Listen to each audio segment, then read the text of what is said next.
Inakala ni Melanie na hindi na siya iibig pang muli. Sa laki ba naman ng trauma ng kanyang naranasan sa dating asawa. 13 anyos lang siya nang piliting ipasama ng kanyang tiyahin sa isang lalaking wala siyang gusto, kahit kaunti man lang. Ang gusto ng kanyang tiyahin ay may makapagpapakain sa kanya dahil sa hirap ng kanilang pamumuhay.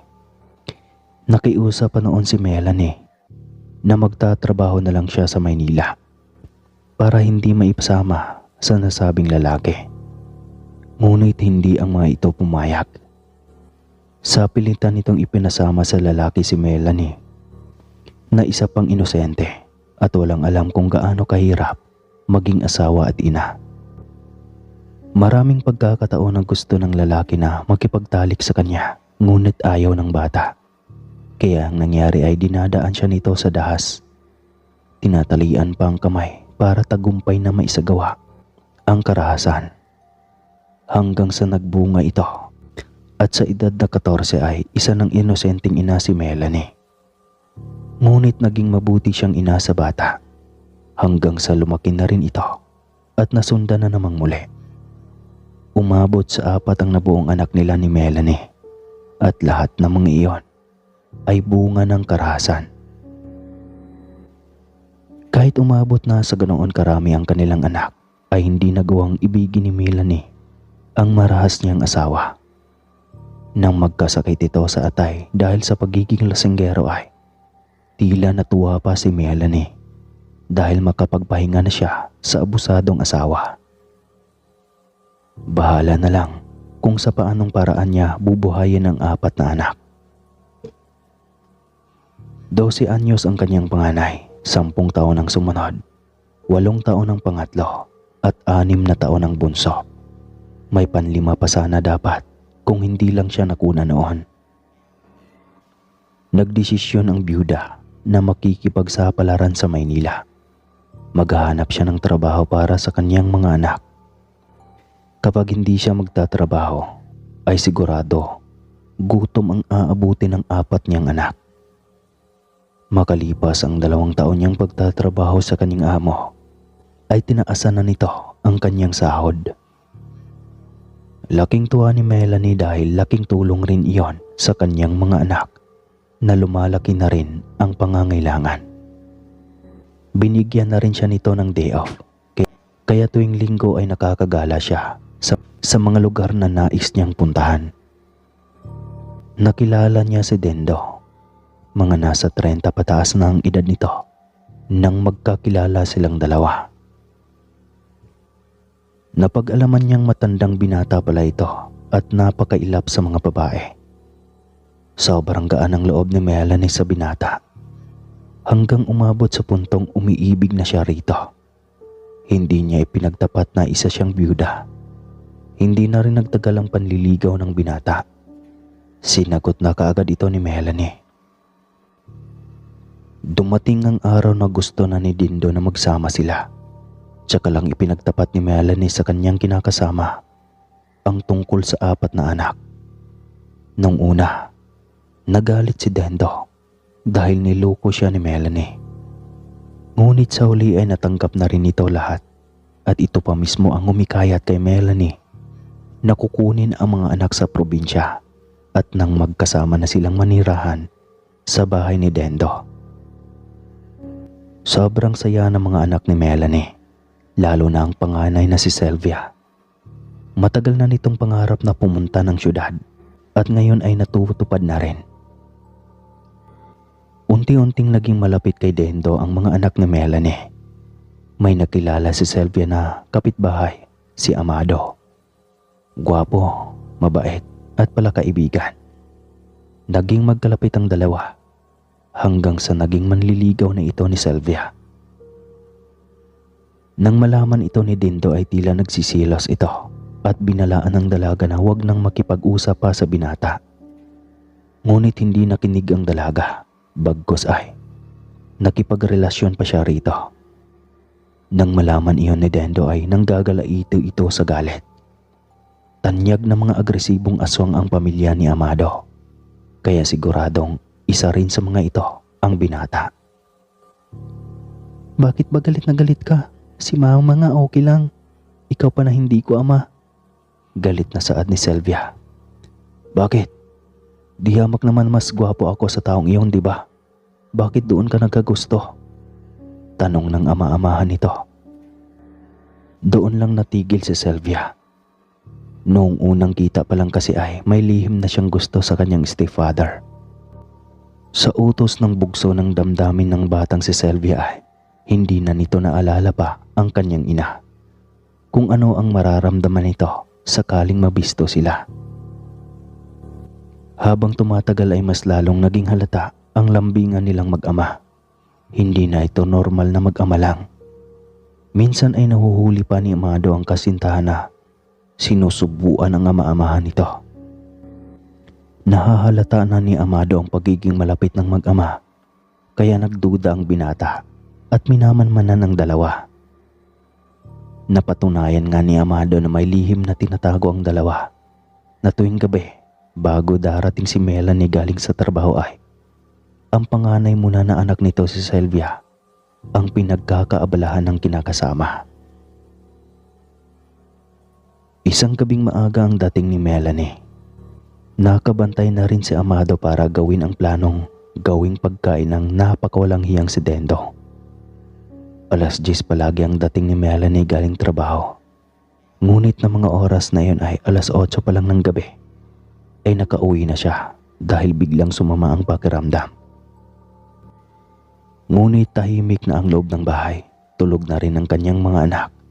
Maliban kay Sylvia na sa mga oras na iyon ay nasa kanilang kwarto ng mag-asawa. Biglang bumukas ang bintana ng kwarto kaya napasigaw ang dalawa, sina Sylvia at Dindo. Bumulaga sa kanilang dalawa na parehong hubad ang mukha ng isang halimaw na nagbabaga ang mga mata. Mahahaba ang pangil at tumutulo pa ang malalapot na laway nito. Lakad takbo si Melanie dahil sa narinig na sigaw mula sa loob. Binuksan na kaagad nito ang pinto at ganoon na lamang ang gulat niya nang makita ang kanyang kinakasama at ang kanyang anak na hubot-hubad. Anong ibig sabihin nito? Sino ka? Aswang ka? Tila hindi maintindihan na reaksyon ni Melanie. Matagal ka nang niloloko ng inyong kinakasama. Wika ng nilalang. Nagalit si Dendo at galit na binalingan ang aswang. Samantalang si Sylvia ay takot na takot nang makita ang pangit na mukha ng aswang. Ano bang pakialam mong aswang ka? Pamilya namin to, kaya wala kang pakialam. Lumayas ka na. Singhal ng lalaki. Ngunit mas lalong nagalit ang aswang at sumabay na rin ang galit ni Melanie rito. Pinaghahampas nito ang lalaki sa dalang bag, ngunit hinawi lang nito ang bag at gusto pa sana niyang sampalin ito, ngunit mabilis iyong nasalaw ng aswang. Hinawakan nito ang kanyang dalawang kamay at pinag-uuntog ang ulo sa dingding. Hindi makaganti si Dendo dahil sobrang lakas at napakadulas pa ng balat ni Amado. Nang mahawakan ng aswang ang liing ni Dendo ay sinakal niya ito. Kaya napanganga ang lalaki habang lumalawas ang dila. Tama na, huwag mong saktan si Dendo, mahal ko siya. Umiiyak na wika ni Sylvia. Hindi mo siya mahal, nadadala ka lang sa mga matatamis na salita niya. Hindi totoong pihikan sa babaeng lalaking ito. Dahil ang totoo, maraming babae sa buhay nito at pineperahan lahat. Kita mo, hindi nga ito naghanap ng trabaho. Si mama niyo lahat ang nagkakayod. Mahabang litanya ni Amado. Natigilan si Melanie sa narinig. Ngunit si Sylvia ay nagmatigas at ayaw maniwala sa kalokohan ni Dendo. Binitawan ni Amado si Dendo nang makitang nahihirapan na itong huminga mula sa kanyang pagkakasakal. Napaubo pa ang huli at hinahabol ang hininga. Kilala ko kung sino kang aswang ka. Alam ko na ikaw yan, Amado. Masyado kang pakialarmero. Galit na wika ni Dendo nang makahuma ito. Hindi mo na kailangan malaman kung sino ako. Ang importante ay alam nila kung gaano kabulok iyang pagkatao mo. Wika ng nilalang at binalaan pa si Dendo. Ito na ang huling kalokohan mo dahil oras na makikita kitang muli na umaabuso.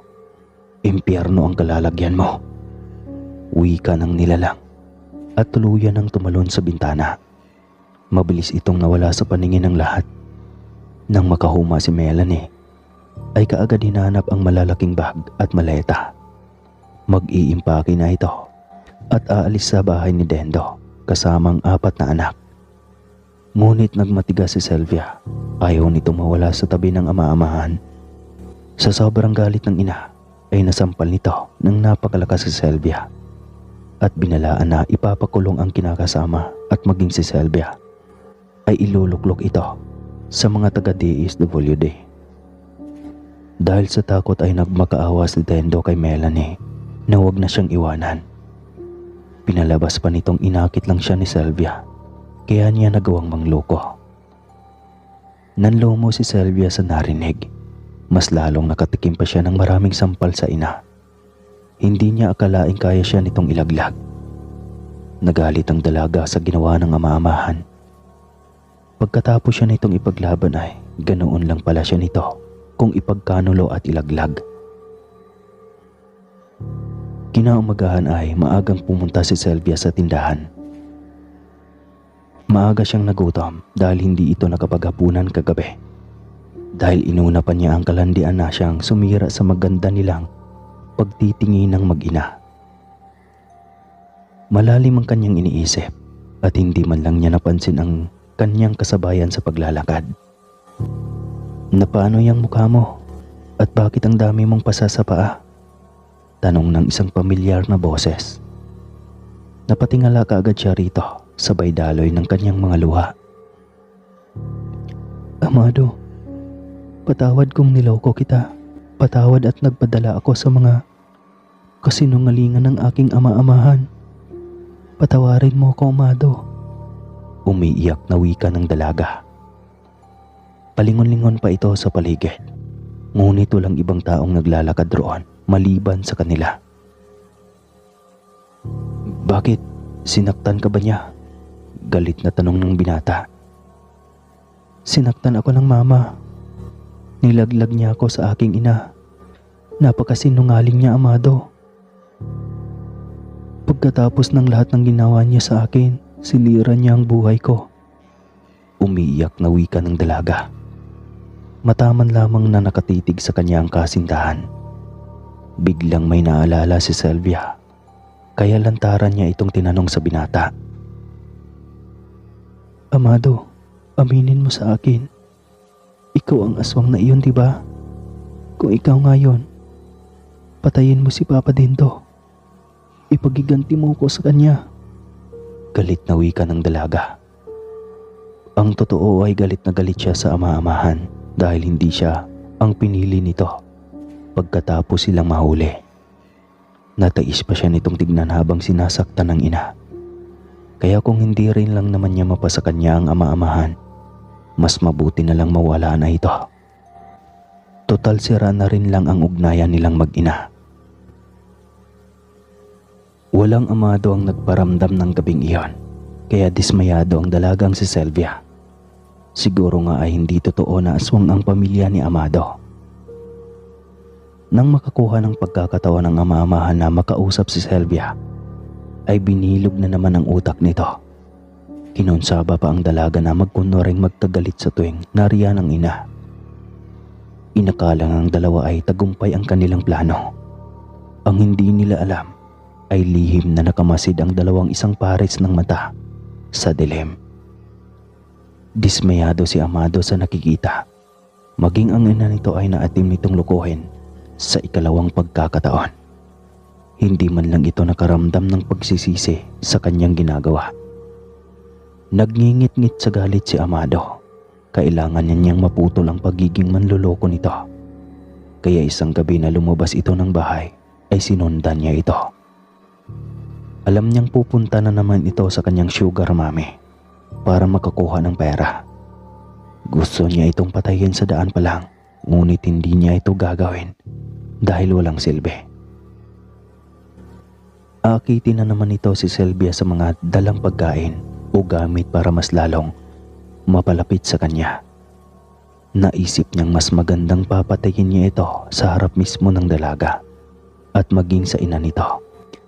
At mismong sa pagkakataong gumagawa ang mga ito ng milagro. Nang makaganti naman siya ng lubusan. Masakit rin kasi sa parte niya na may kahati siya sa kasintahan. Sa kanya sa araw at sa gabi ay iba na naman ang nagmamay-ari. Iyon ang pinakaayaw niya. Nang sumunod na gabi ay natsyempuhan na naman ni Amado ang dalawa. Saktong nasa kalagitnaan na ang mga ito sa kanilang ginagawa nang sapilitang buksan ng binata ang bintana at pumasok bilang halimaw na anyo. Pinailawan niya ang kwarto kaya parehong napabangon at nagkubli sa kumot ang dalawa. Gaya ng una ay takot na takot muli ang dalaga. Maging ang ama-amahan nito ay hindi kaagad nakahuma. Nakangisi ang aswang habang nagbabaga ang mga mata sa galit. Labas ang mahabang pangil at sobrang lagkit pa ng mga butil-butil na laway na tumutulo mula sa bibig. Nilapitan ni Amado ang dalaga at matamang tinitigan. Napakadumi mo, Sylvia. Paano mo nagawang ibigay ang iyong sarili sa dalawang lalaki?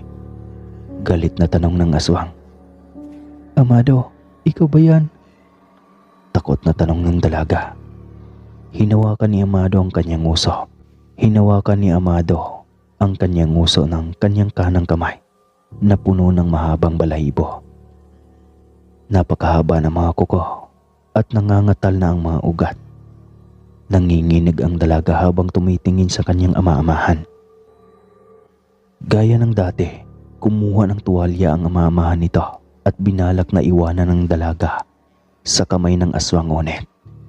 Tiyempo rin na pumasok na si Melanie. Kakarating lang nito galing sa trabaho. Lumubo ang mga mata nito sa nasaksihan. Parang parehong senaryo lang din ito sa unang pagkakataon na naabutan niya ang tatlo. Walang hiya ka din do. Pinaniwala mo akong ayos na ang lahat. Ikaw na mismo ang lumalayo ka, Sylvia. Ngunit ano to? Gulat na tanong ni Melanie sa kinakasama. Hindi na ito sumagot at binalak na takasan lang ang tatlong ngunit. Mabilis siyang nahuli ng aswang. 3 hakbang lang yata ang ginawa nito at nahawakan ang buhok nito sa ulo. Hinila iyon ni Amado ng buong lakas kaya natuklap halos kalahati ng anit nito. Naghuhumiyaw ito sa sakit. Ngunit hindi pa roon natatapos ang pasakit na ipaparanas ni Amado sa kanya. Babalatan niya ito ng paunti-unti hanggang mamatay. Bago tuluyang dukutin ang puso at atay para gawing pagkain. Patayin mo na ang mga iyan. Mga walang puso rin naman yan. Tuluyan mo ng kainin ng mga puso niyan. Umiiyak na sigaw ni Melanie. Bigla ngang dinukot ng aswang ang puso ni Dendo. Tumitibok pa ito habang nasa kamay ng nilalang. Ipinakita muna nito kay Sylvia at Melanie bago tuluyang pinasok sa bibig. Napalunok ng laway si Sylvia dahil sa nakita, lalo na nang lapitan siya ng aswang. Habang si Melanie naman ay walang ekspresyon ang mababasa sa mukha. Tila tulala lang ito at walang pakialam sa ginagawa ng aswang. Sagad na ito sa mga pasakit na ibinabato sa kanyang buhay noong pamang kabataan niya. Maawa ka sa akin. Huwag mo kong patayin. Pagmamakaawa ng dalaga sa aswang na nasa kanyang harapan. Dalawa kayong may sala, kaya magsama dapat kayong maglakbay patungo sa impyerno. Galit na wika nito.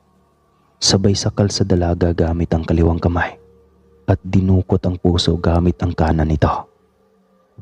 Walang kahirap-hirap yung ginuya ng aswang tsaka lumingon pa kay Melanie. Kaya nagtama ang kanilang mga mata. Patayin mo na rin ako. Total, wala rin namang saysay ang buhay ko sa mundong ito. Puro kamalasan lang ang natatamo ko. Walang buhay na wika ni Melanie. Kailangan ka pa ng 3 mong anak. Tanging wika ng aswang, at iniwan na siya sa 2 malapit sa kanyang puso na parehong salawahan at pareho na ring walang buhay. Walang panghihinayang sa puso niya dahil sa pagkawala ng 2 ito sa buhay niya. Kung hindi pa nga sa aswang na iyon ay hindi niya malalaman na patuloy lang siyang niloloko ng 2. Alright.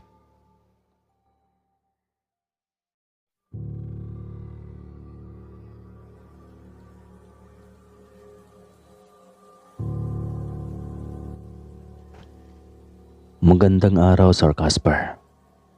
Tawagin niyo na lang po ako sa pangalang Donald, 28 anyos. Ang kwentong ibabahagi ko po sa inyo ay nangyayari noong taong 2016 sa isa sa mga liblib na bayan ng Bayawan City. Sabi nila, kung pabangisan ng mga aswang ang pag-uusapan, pinakamabangis raw ang aswang ng kahilungkuhan. Bawat aswang kasi ay may kanya-kanyang tunog din daw ng huni. Kapag nagtiktik raw ang isang aswang ay kabahan ka na.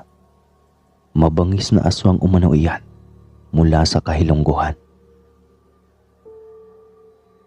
Ako naman ay naniniwala sa mga nasabing nilalang, pero hindi naman ako natatakot.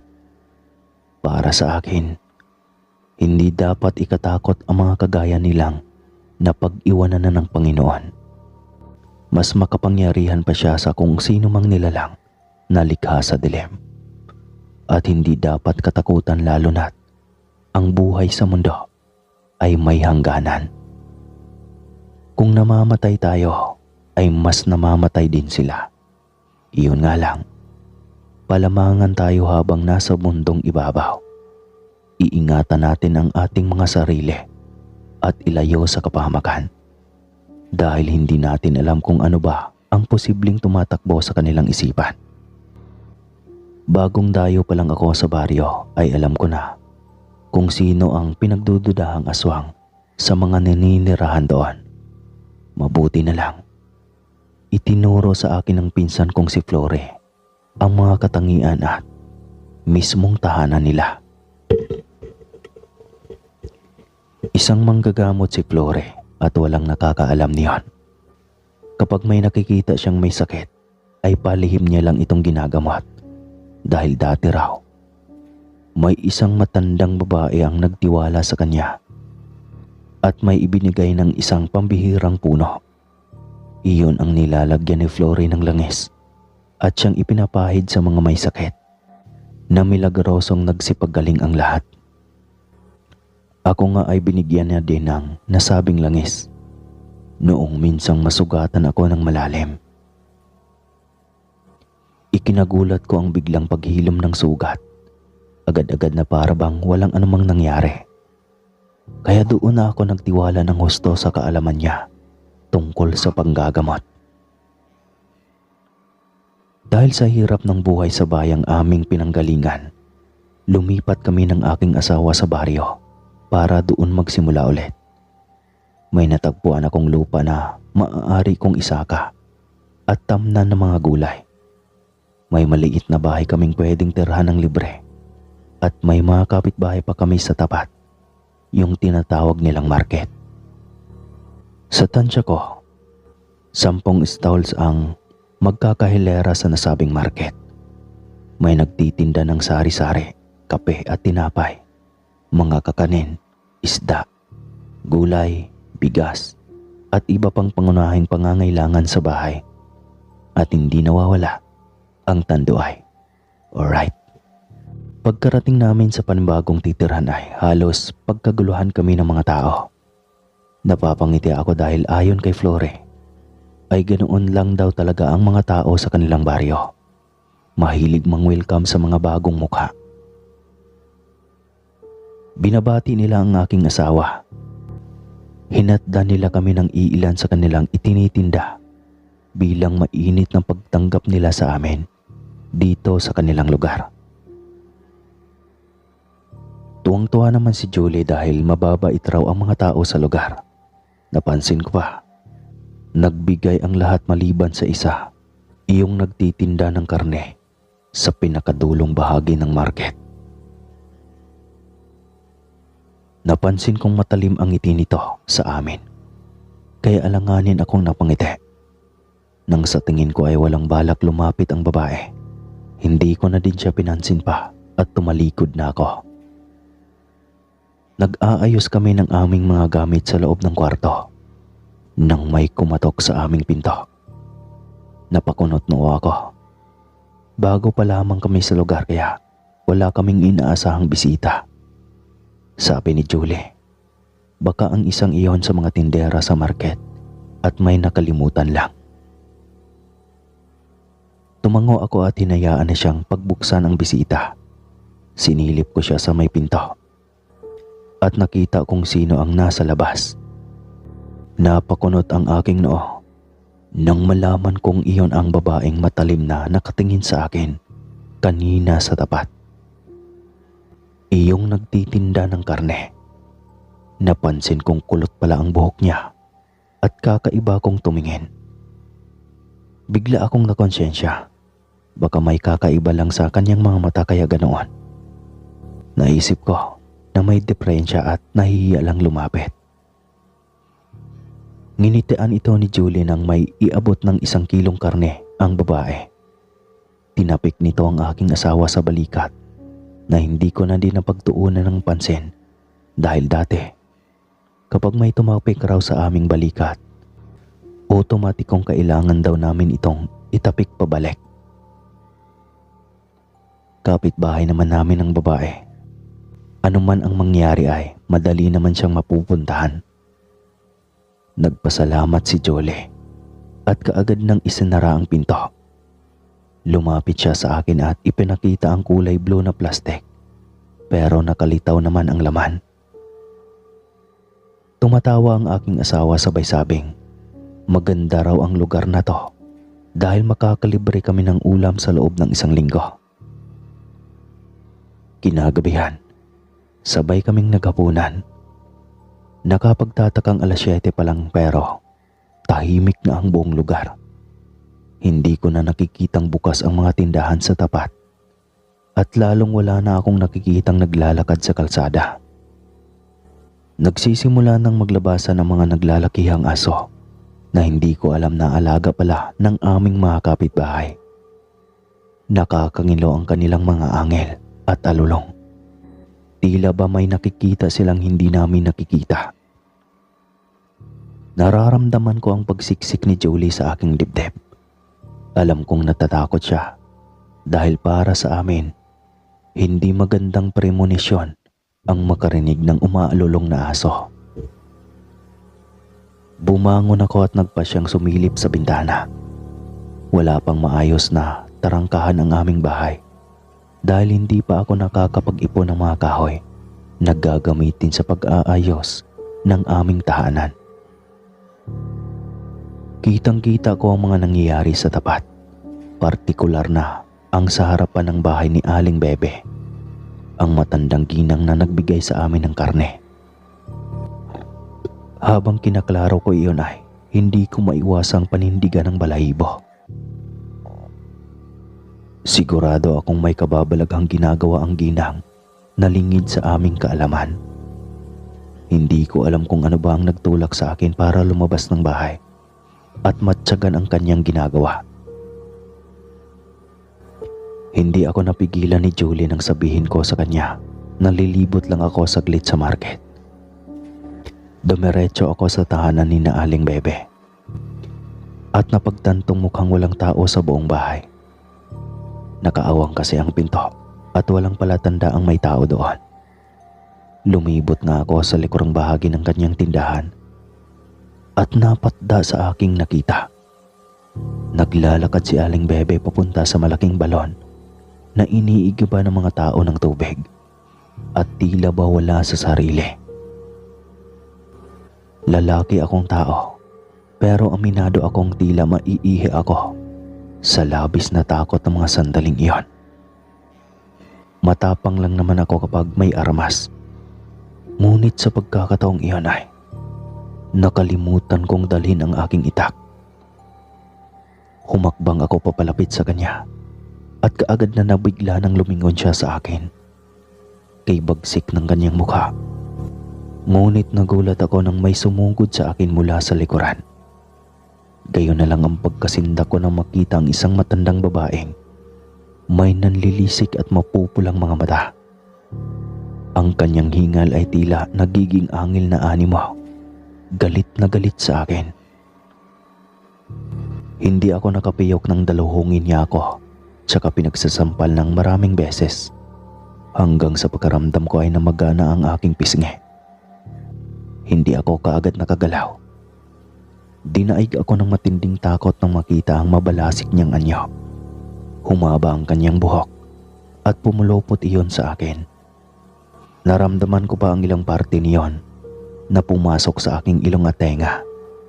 Marahil ay para pigilan ang aking paghinga. Nagpumiglas ako at nanlaban, saka mariing sinipa ang kanyang tiyan. Nang tumilapon siya at makawala ako sa pagkakapulupot ng kanyang buhok, ay nagmadali akong bumalikwas ng bangon, tsaka dumampot ng bato. Walang babalang ibinato ko iyon sa kanya, dahilan para matamaan ang kanyang mukha. Sa halip na sugurin akong muli ay umangil lang siya, kaya naging pagkakataon ko na iyon para tumakbo. Nagmabadaling isinara ko ang pinto at hindi na muling lumabas. Kahit pa may naririnig akong mga kalmot sa labas ng aming bahay. Si Julie naman ay nag-aalalang kinompronta ako kung ano ba ang aking nakita. Sa halip na sabihin ko ang totoo, sinabi ko sa kanya na hinabol ako ng aso. Kapag kasi sinabi ko sa kanya na dinaluhong ako ng aswang ay matatakot lang siya. Lalo na kapag nalaman niyang si Aling Bebe na nagtitinda ng karne ang nakasagupa ko. Kinabukasan, ipinaalam ko sa aking pinsang si Flory ang nangyari. Gulat at panggigilalas ang naging reaksyon niya matapos kong sabihing binato ko ang aswang. Habang nagsasalita ay panay ang lingon ko sa kinaroroonan ni Aling Bebe. Matatalim ang tinging ipinupukol nito sa akin.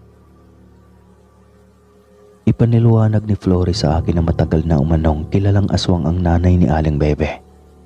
Marahil na ipasa ng matanda sa kanya ang mutya ng pagkaaswang nito. Kaya kakaiba kong kumilos ang babae.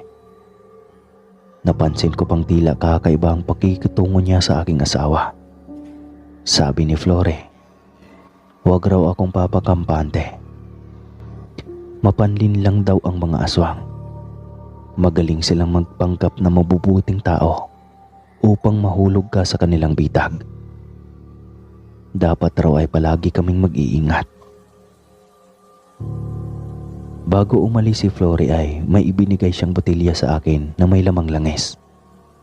Pangontra ko raw iyon sa aswang at huwag kong ihiwalay sa katawan namin ni Julie.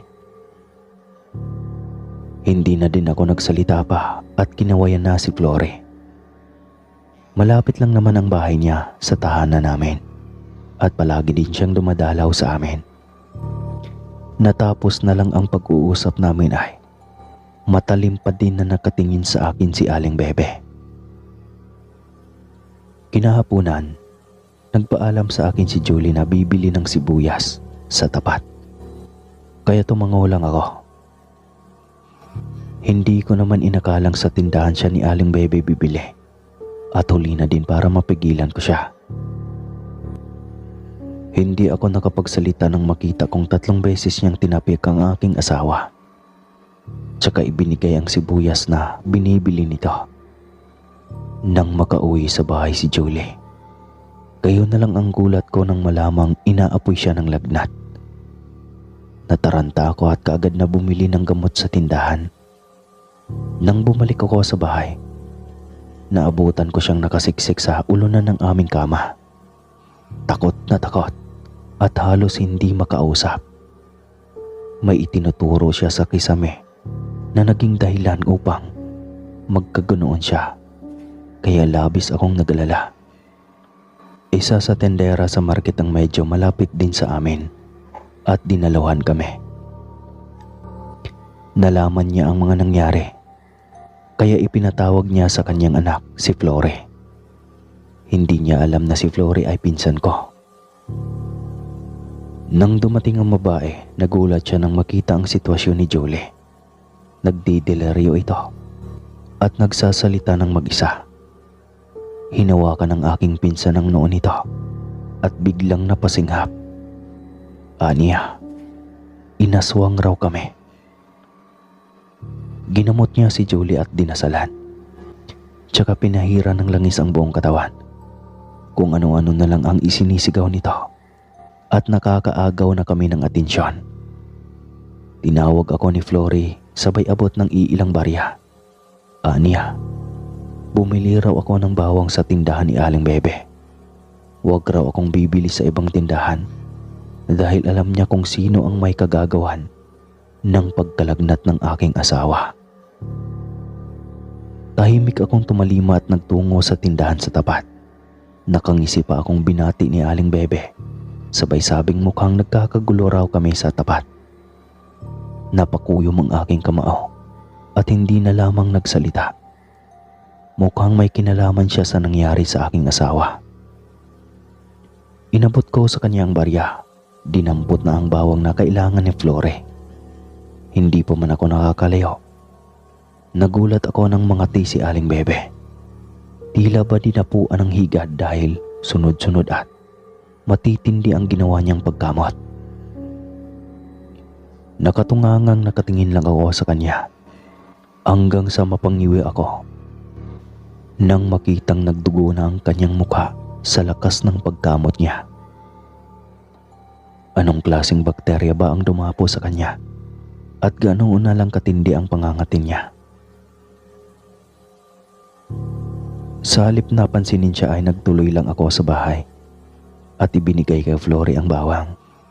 Dinikdik niya iyon at ikinalat sa buong kabahayan namin. Pinili niyang manatili sa gabi hanggang sa humupa na ang lagnat ni Julie. Aniya, wag na wag ko na raw hahayaang tapikin ng kung sino ang aking asawa. Tinanong ko siya kung ano ba ang kanyang ginawa, ngunit ngumiti lang ang aking pinsan. Sabi niya, matindi na ang pangangatin ng taong nagbigay ng lagnat kay Julie ngayon. Namumula na sa kakakamot si Aling Bebe na tila nagkaroon ng matinding allergy sa buong katawan. Napag-alaman kong siya ang aswang na tumapik sa aking asawa. Balak niya palang biktimahin kami. Ngunit nang malaman niyang sa lugar na ito kami titira ay pinili niyang aswangin na lang kami at takutin. Nakaganti din naman kaagad kami dahil ang baryang ibinigay sa akin ni Flore ay basa sa langis na naging dahilan para mangati si Aling Bebe. Ngayon, alam kong matindi na ang galit niya sa amin. Dahil sa takot ay pinili kong lumipat na lang ng tirahan at iniwasan si Aling Bebe. Ang gusto ko kasi ay maayos at tahimik na pamumuhay na hindi kayang guluhin ng kahit sinong aswang. Sa ngayon, alam ko ay wala na din si Aling Bebe sa market. Nasugatan siya ng ibang dayo na naman ang sana ay bibiktimahin niya. Kaya pinilit niyang lumipat ng tirahan kung saan malaya siyang nakakapambiktima nang hindi siya nakikilala. At hanggang dito na lang po ang aking kwento. Maraming salamat sa inyong pakikinig. Donald ng Bayawan.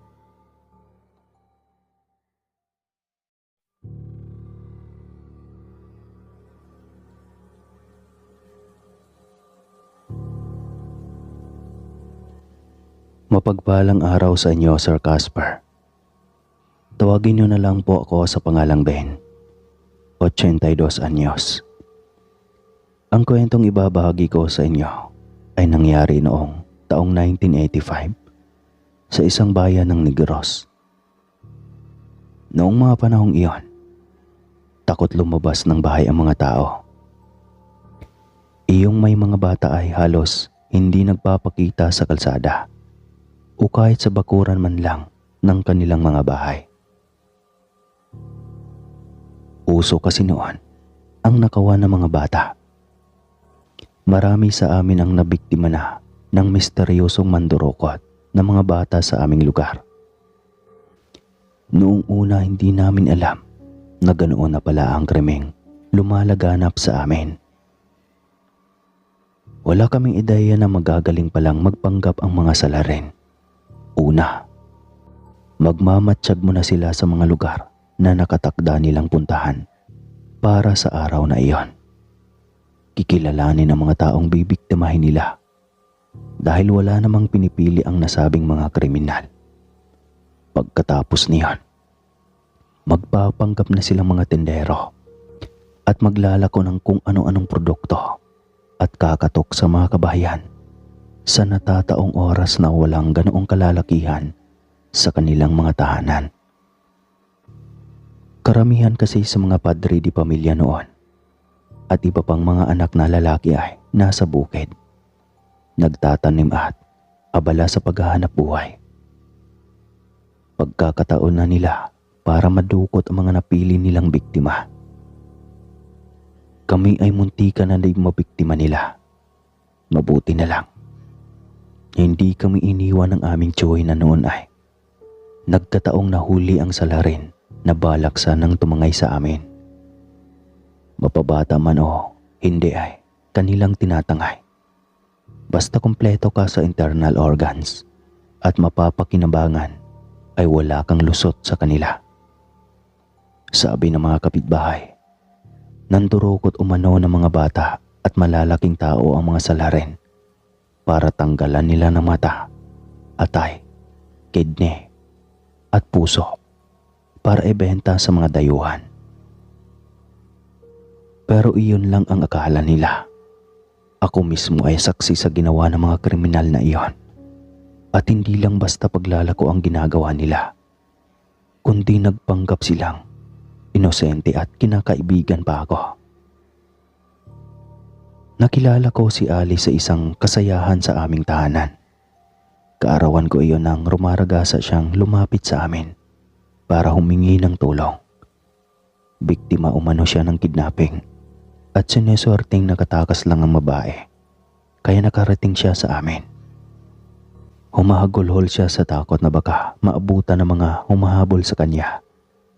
Kaya sa halip na makisakay sa mga kotseng napapadaan ay mas pinili niyang tumawid at pumasok nga rito sa aming barangay para iligtas ang sarili. Inalo siya ng aking ina at sinabing tatawag ng pulis na mariin naman niyang tinanggihan. Tinanong namin kung taga saan siya na kaagad naman niyang ipinagtapat. Kasama niyon ay ang pakiusap niyang wag na raw naming hanapin ang kanyang pamilya. Wala na raw siya nun, kaya siguro napagdiskitan siya ng mga mandurukot. Nagmakaawa si Alice na kung maaari ay manatili na lang muna siya sa aming tahanan. Naawa sa kanya si Mama kaya hinayaan siyang tumira muna sa aming bahay sa kondisyong tutulong siya sa mga gawaing bahay. Wala naman daw problema iyon kay Alice. Sa katunayan niyan ay naging katulong siya ni Mama sa mga gawain kaya nakakapagpahinga kami mula sa bukid kahit papaano. Siya na nga halos ang gumagawa ng mga gawaing bahay, kagaya ng paglalaba, paglilinis at pagluluto. Nagtagal siya ng ilang buwan sa amin bago ko natuklasan ang itinatago niyang lihim. Hapon iyon nang maaga akong umuwi sa bahay. Kadalasan ay nag-aagaw na ang liwanag at dilim kung umuwi ako. Medyo nahuli lang din si Mama dahil may binili sila sa bayan. May nakababata akong kapatid, si Bea. Madalas siyang maiwan sa bahay kasama si Alice. Sabi nga ng mga kapitbahay namin ay napakaswerte raw namin at may ampon kaming maganda na nga ay mabait pa at masipag. Tinatawanan ko na lamang ang mga naririnig ko mula sa kanila. Kapatid lang naman ang tingin ko sa kanya at wala nang iba. Habang naglalakad ako pa uwi, Napansin kong nakaawang ang lahat ng pinto sa bahay. Dinadagundong ng kaba ang aking dibdib at nabalisa. Hindi kaya may nangyari ng masama sa kanila. Kabadong inihakbang ko ang aking mga paa papalapit sa bahay. Inalerto ko ang aking sarili at pinakaramdaman ang paligid. Tahimik naman. Pinili kong dumaan sa likod ng bahay para doon silipin kung may tao ba sa loob. Naramdaman ko ang dahang-dahang pamumuo ng pawis sa aking noo dahil sa tindi ng nerbiyos. Nanginginig at nanlalamig ang aking mga kamay. Walang ingay na sumilip ako sa loob at napagtantong walang tao. Nang mga sandaling iyon ay sobrang balisa ako. Tila mabibingi ako sa lakas ng kabog ng aking dibdib habang nag-aalala para sa kaligtasan ng kapatid ko. Dumiretso ako sa kanyang silid at naabutan ko si Alice na marahang humahakbang palapit sa natutulog na si Bea. May hawak siyang panyo. Kaya sinansala ko kaagad ang bagay na siguro ay gagawin niya ng mga oras na iyon. "Anong ginagawa mo?" Tanong ko sa kanya na kaagad niyang ikinaatras. Tulalang tinago niya sa kanyang likuran ang panyo na kanina ay alam kong hawak niya. Alam kong may binabalak siyang masama, ngunit sa pagkakataong iyon ay nagkunwari akong walang nahahalata. Nginitian ko si Alice at saka ako nagsalita. "Mukhang giliw na giliw ka sa kapatid ko, ah." Tanong ko sa kanya na napansin kong ikinalunok niya tsaka napaupo sa kama. Batid kong pilit niyang itinatago ang pagkakabalisa, ngunit sinyalis na iyon na huwag kaming basta-basta magtitiwala sa kanya. Mabuti na lang ay walang napapansin si Alice at nanumbalik ang kalmado niyang mukha. Aniya, balak niya lang daw na kumutan si Bea na maagang nakatulog dahil napagod umano sa kakalaro sa labas. Tumango-tango lang ako at hindi na nagsalita pa, tsaka nagtungo na sa kusina. Sakto namang dumating na sina Mama at Papa, kaya iwanaglit ko na lamang sa isipan ko ang aking nakita. At naging kasol na lamang na parabang walang anumang nangyari. Kinabukasan, sinabi ko kay Mama na isama namin si Bea sa bukid. Hindi na siya nagtanong pa dahil mukhang nakakalata na din si Mama sa minsan ay kakaibang kinikilos ni Alice. Ako naman ay nagpaalam na sasaglit lang sa bayan, pero palusot ko lamang iyon. Nagtago ako sa aming lumang bodega kung saan kitang-kita ko ang pinto sa harap at likod ng aming bahay. Ilang minuto na akong nagtatago nang makita kong palingon-lingon sa paligid si Alice. Tila ba natatakot na may makakita sa kanya, tsaka lumabas matapos isara ang bahay namin. Kinabahan ako sa kanyang mga kinikilos na sa tingin ko ay may kakaiba nga talaga. Nang lumakad na siya ay nagpasya akong sundan siya. Nakadistansya lang ako, pero siniguro kong hindi siya mawawaglit sa aking paningin. Ilang minuto pa kaming naglalakad nang lumiko siya papunta sa isang kagubatan at pumasok sa isang madawag na kuweba. Hindi iyon basta kuweba lang, dahil sinundan ko siya kung saan liliko at dadaan. Nagulat ako nang bumungad sa akin ang isang napakalaking gusali sa likuran ng kabilang na daanan palabas ng kuweba. Palinga-linga ako at may nakitang maliit na pinto. May mga nakapark na sasakyan, pero hindi ko nakita si Alice. Nagpasya akong maglakad-lakad hanggang sa makarating ako sa isang silid. Nagulat ako nang makakita ng nasa 5 o 6 katao yata. 2 bata at 4 na nasa saktong edad na ang nakagapos at kanya-kanya sa pag-iyakan. Isa sa kanila ay sinaway ako at sinabay ang isang malaking pagkakamali umano na napadpad ako sa lugar na iyon. Umiling ako at sinabi sa kanila na ano ang lugar na kinaroroonan namin at kung dinukot ba sila Tinanggalan ko ng gapos ang mga bihag na labis nilang ikinatuwa, sabay paliwanag na sila raw ay biktima ng pandurukot. Halos mapanganga ako sa gulat nang malamang ang ilan sa kanila ay nagmula pa sa ibang lugar. Labis-labis ang kanilang pasasalamat sa ginawa kong pagpapalaya sa kanila. Muli kaming dumaan sa lagusang kuweba kung saan dumaan si Alice. Nang makarating kami sa aming bahay, ay isinalaysay nila ang lahat ng mga napagdaanan nila. Napagtanto kong kabilang si Alice sa kanila dahil ginagawa na pala nila ang lahat para malinlang ang mga taong kanilang binibiktima. Maliban sa pagpapanggap na hinahabol ng mga kidnappers, may mga bagay din silang ginagawa para makakuha ng mga bata sa iba't ibang lugar. Nakakahindik ang natuklasan kong mga bagay na ginagawa nila sa kanilang mga biktima.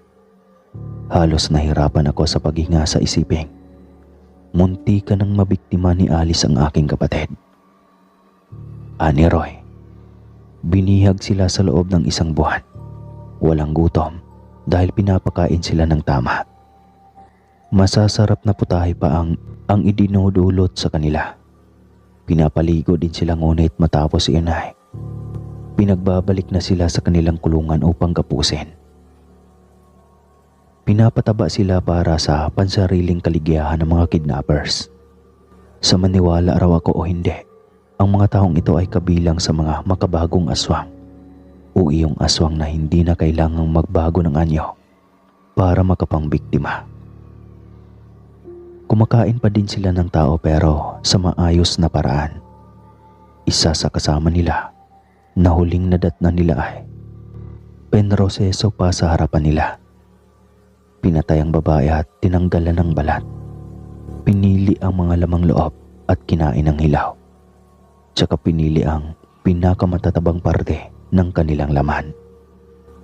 Dinadala ang mga iyon sa gilingan ng mga karne at isinasama sa karne ng baboy para gawing sausage at chorizo.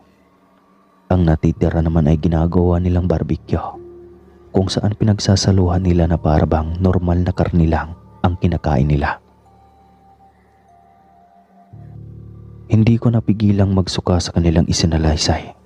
Kaagad ko silang tinuruang magpunta sa pulis para isumbong ang kanilang mga nakita. Naging wanted sina Alice at ang mga kasama niya sa krimen. Sila ay tinaguri ang mga makabagong bersyon ng aswang. Tinugi sila at hindi ko na napagkikita pa ang babaeng bumalik sa aming bahay na mukhang natunugan ang pagkakadiscover sa kanilang masasamang gawain. Kaya naman naging mas alerto kami sa lahat ng panahon. Isang araw, naglalakad si Bea mula sa tindahan ng utusan itong bumili ni Mama ng suka. Isang kulay itim na van ang huminto sa kanyang harapan at tinangay siya. Gayon na lang din ang labis kong pagkagulat dahil nakita ko ang buong pangyayari, lalo na at pauwi ako mula sa bukid. Tinakbo ko ang distansya ng van mula sa aking kinatatayuan. Nagsisigaw akong tinawag ang atensyon ng mga tao para harangin ang van dahil tinangay nila ang kapatid ko. Mabuti na lang, nasa gilid ng kalsada nakatambay ang aking tiyuhing si Tio Greg at kaagad akong isinakay sa kanyang motor. Hinabol namin ang van na tila ba eroplano nang lumilipad sa bilis na magpatakbo. Nagsisigawan na ang mga ibang tao kaya natakot ako para sa kahinatnan ng aking kapatid. Naramdaman kong may hinugot na bagay si Tio Greg sa kanyang likuran at nagulat ako nang mapagtantong isa iyong barel. Inabot niya sa akin ang barel sa kasinabing magmamaneho siya ng mas mabilis para maabutan pa raw namin ang mga kidnapper. Kailangan ko lang daw barilin ang gulong para huminto ang van. Naalala ko, asintado naman ako kaya hindi na ako nagdalawang isip na gawin ang sinabi niya. Binaril ko nga ang 2 gulong sa hulihan ng van, dahilan para pumutok ang mga gulong sabay hinto ng sasakyan. Muntikan pa itong bumulandra sa poste. kung hindi lang naipreno ka agad ng driver. Pero natiti akong may mga nasusugatan sa loob. Nabasag kasi ang windshield ng sasakyan. Tinakbo na namin ang van at kaagad na binuksan ang sasakyan. Namatay ang dalawang nasa harapan. Samantalang duguan naman ang aking kapatid at si Alice na noon ay nagsisigaw sa aksidenteng kanyang natamo. Nagpatawag kami kaagad ng pulis at hinuli ang babae.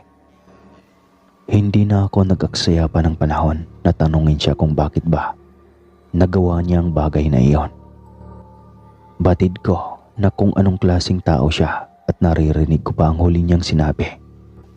Habang nagwawalang hinihila ng mga pulis si Alice, papasok sa loob ng patrol car. Sabi niya, magkakasakit raw siya kapag hindi kakain ng tao.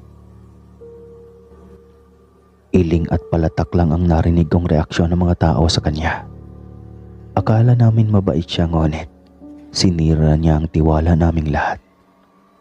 Ikinulong si Alice at kinasuhan.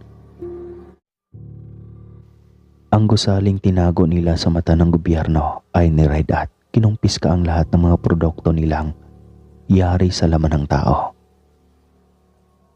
Napag-alaman namin na sila pala ay mga aswang na lumaya sa kanilang lugar para magbagong buhay.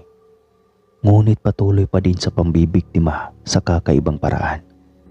Kaya naman nilang magbago ng anyo, ngunit may kakaibang ritual silang pinanghahawakan upang manatiling tao. Kahit pa nasaan yung aswang na ang kanilang pagkatao. Itinago ng gobyerno ang tungkol sa kanila upang maiwasan ang matinding isyo. Mabuti na lang at wala na din kagaya nilang naglipana sa ating mundo. O wala na nga ba? Hanggang dito na lang po ang kwentong ito. Maraming salamat po.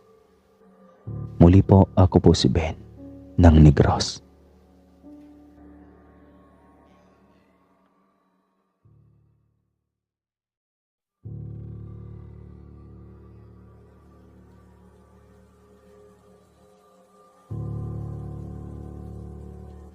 Namulat si Aina sa payak na pamumuhay sa gitna ng kanilang bukirin.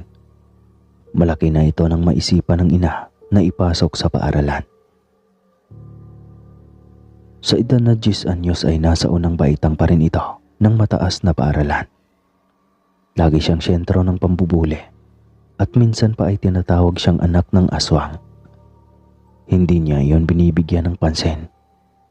Hindi rin siya gumaganti sa mga nang-aaway sa kanya, gaya ng nasabi ng kanyang mga magulang na iwasan ng mapaaway sa mga kaklase.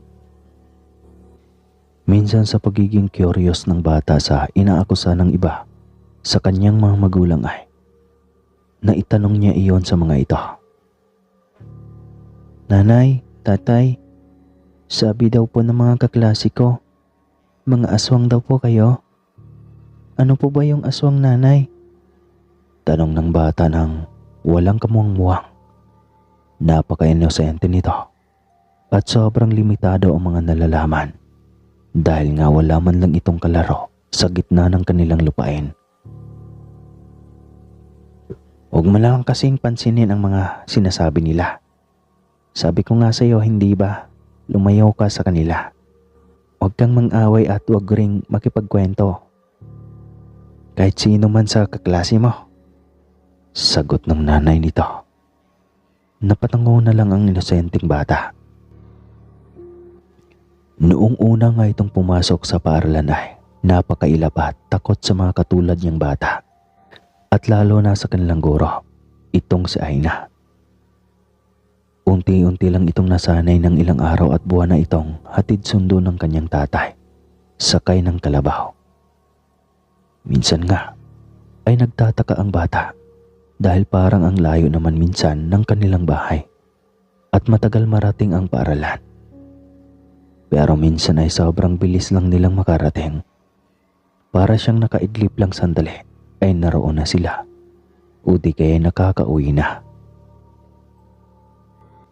Nang magdalaga na si Aina at nasa high school na ay medyo marami na itong alam. Ngunit sentro pa rin siya ng mga bule. Dahil sa paraan ng kanyang damit na parang manang. Idagdag pa ang malaking salamin sa mata. Napakatalino kasi ni Aina. Kahit kerosin lang ang supply para mailawan ang kanilang tahanan, ay napakasipag pa rin ito sa pag-aaral. Hanggang sa unti-unti nang nasira ang kanyang mga mata. Nagkaroon siya ng sakit na tinatawag na myopia. Sakit sa mata na ang kadahilanan ay ang palaging pagpupuyat ng kanyang mga mata sa mga aralin na umabot na ng ilang oras gamit ang lampara na de kerosene. Nagiging nearsighted version siya at hindi niya makikita ng malinaw ang anumang bagay kapag wala siyang suot na salamin. Tawag sa mga ganoon sa panahon ngayon ay nerd. At kahit sa panahon ngayon ay uso pa rin naman ang bule, mas dumami pa nga yata.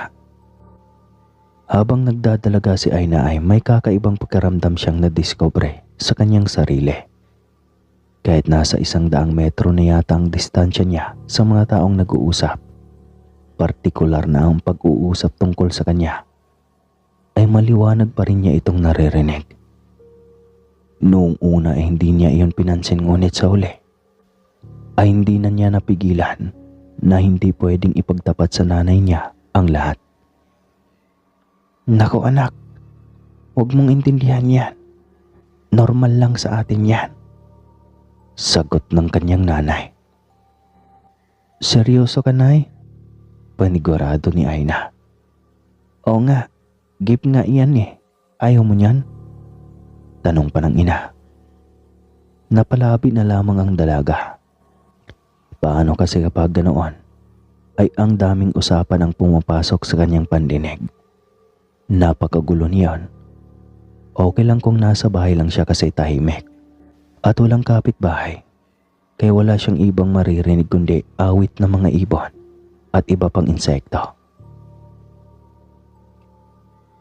Nang nasa 4th year high school na noon ang 19 anyos na dalaga, samantalang ang kanyang mga kaklase ay nasa 16 o 17 pa lamang.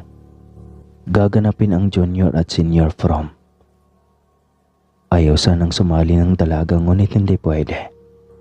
Dahil compulsory iyon noon pa sa paaralan. Napilitan na lamang sumali ang dalaga. Sa gabing iyon ay siya na yata ang pinakamagandang dalaga sa buong campus. Lahat ng mga lalaki ay napahanga sa paglantad ng kanyang ganda dahil sa simpleng make-up at pag-alis ng kanyang malaking antipara. Marami ang gustong makasayaw siya sa mga sweet musics. Nasa gilid ding entablado noon si Aina nang may marinig na usapan at malinaw niyang narinig ang kanyang pangalan. Nang mapagtanto kung saang parte iyon ay unti-unti siyang humakbang para makita ang pagmumukha ng mga lalaking nag-uusap tungkol sa kanya. Ang 3 kaklase niya iyon na magkakabarkada. Sige nga, kapag mapapasagot mo si Aina, ibibigay ko sa iyo ng buong-buong aking isang pares na branded na sapatos. At syempre may kasamang pera. Wika ng isa niyang kaklase na si Pocholo. Nako, sisiw, iyan lang ba? Mayabang na sagot ni Monico. Yabang naman ito. Alam mo namang napakapihi ka noon. Unang araw pa lang paniguradong taob ka na. Sagot naman ni Simeon. Sa gwapo kong ito. Nako, 1 linggo lang iyang ibibigay mo sa aking sapatos at pera. Ay lubusan ng mapa sa akin. Kung gusto mo ay isama mo na ring ibigay ang girlfriend mo sa pustahan. Wika pa ni Pocholo. Tumango naman ito at nagtatawanan ng sabay. Nasaktan ang dalaga sa narinig. Ang totoo ay may lihim talaga siya na pagkagusto kay Monico. Ngunit sobrang baba pala talaga ng tingin nito sa kanyang pagkatao. Araw ng Lunes, 2 buwan na lang ay gagraduate na ang mga ito sa high school. Nakiramdam lang si Aina Alam niya at nahuhuli niya si Monico na palaging nakatingin sa kanya. Pagka-uwian sa hapon ay mabilis na nilapitan ni Monico si Aina. Hindi alam nito na alam na ng dalaga ang kanyang plano, ngunit nagkunwari pa rin ang dalaga na walang alam. Monico, bakit? May problema ba? Tanong ng dalaga rito. Oo, malaking problema nga eh. Talagang hindi ako makakatulog hanggat hindi ko na ipagtapat sa iyo ito. Wika ng binata. Talaga? Naku, bakit? Ano ba yan? Kunwari ay nag-aalalang tanong ng dalaga. Mahal kasi kita, Aina. Kung mamarpatin mo, pwede ba kitang ligawan? Tanong pa nito. Alam naman lahat ito ni Aina. Ngunit tila hindi siya handa na sakyan ang kagaguhan ng kanyang mga kaklase. Sarap na siyang batukan ito kung hindi lang siya nagtitimpe. Wala siyang magawa. Lokohan ang hanap ng mga ito, kaya ibibigay niya. Talaga, Monico? Naku, paano ba yan? Napakalayo pa naman ng aming bahay at masukal ang daanan. Paano yan? Hindi kita masasagot kung hindi mo ako formal na ligawan sa bahay. Wika ng dalaga ng nakangiti. Hindi siya sigurado kung ligtas ba ang binata na makauwi sakaling aapak ito sa kanilang bakuran. Tila nabuhay naman ang pag-asa sa mga mata ni Monico. Kung ganoon, ay bukas na bukas ay sasama ako sa iyo. Wika ng binata. Nang makalayo na ito, ay nakuyom ng dalaga ang kanyang mga kamay. Galit na galit siya sa tatlong ito at para siyang isang tigre na galit at umuusok ang ilong. Hindi nakakatuwa sa pakiramdam na pagpustahan ng mga lalaki. Habang naglalakad sa masukal na daanan patungo sa kanilang bahay, ay napansin ni Ana na tila may kakaiba sa kanyang katawan. Nagulat siya nang mamataan ang kanyang mahabang mga kuko, maging ang napakayabong at maiitim na balahibo sa balat. Nagsisigaw siya sa gulat nang makita iyon, kaya kumaripa siya ng takbo papuntang bahay. Pagdating niya ay nagtaka pa ang kanyang mga magulang kung bakit malayo pa ay nagsisigaw na ito. Ngunit nang bumungad ang mukha ng anak ay napagtanto kaagad nila kung ano ang pinagsisigaw nito. Ginalit ka ba ng mga kaklase mo, anak? Tanong ng tatay nito. Tumango kaagad ang dalaga. Huminga ng malalim ang ama at tumingin sa asawang nag-aalala rin sa posibleng isiwalat na nila sa anak ang totoong kanilang katauhan. Nay, tay, tapatin niyo naman ako. Bakit biglang nagkaganito ako? Dati yung pandinig ko, ngayon ito na. Ano naman ang kasunod nito? Sunod-sunod na tanong ni Ana. Huminga ulit ng malalim ang ina ng dalaga, tsaka hinaplos ang kanyang balikat at sinabing, ito na yata ang panahon para malaman mo lahat, anak. Wika ng ina nito. Ano, nay? Handa po akong makinig. Sagot kaagad ng dalaga. Isa kang aswang, anak. Pamilya tayo ng aswang at hindi yata maitatago pa ang katauhan mo. Sana lang ay alam mo kung paano kontrolin ang galit na nararamdaman mo. Wika ng ama nito. Kung ganoon, totoo ang sinasabi ng mga kaklase ko noon pa na mga aswang kayo. Namana ko iyon? Tanong ng dalaga. Oo, pinilit naming itago sa lahat sa iyo pero talagang lalabas ang katotohanan. Sana huwag kang gumaya sa ibang mga lahi ng aswang na sobrang maabuso sa kapwa. Piliin mong maging mabuti, Aina. Kapag nangangailangan ng iyong hininga ay maraming alagang hayop natin na pwedeng maging pagkain. Mahabang litanya ng ama. Natahimik si Aina. Tila iniabsorb lahat ng sinabi ng ina at ama. Naalala niya nung bata pa siya, hindi niya maintindihan ang salitang aswang. Kung anong ibig sabihin niyon. Unti-unti habang lumalaki ay sumasagi sa isipan niya ang nakakatakot na mukha ng aswang. Hindi naman niya nakita ang kanyang mga magulang na naging ganoon kapangit ang anyo. Kaya paano niya malalaman na aswang rin pala ang mga ito? Napakagaling lang yata magtago ng sekreto ng kanyang mga magulang. Pero ang sabi ng marami ay takot sa asin ang mga aswang. Bakit sila ay hindi naman takot sa asin? Mabigat ang katawan ni Aina kinabukasan. Wala siyang ganang pumasok kaya nagpaalam na siya sa mga magulang na lumiban na muna sa klase.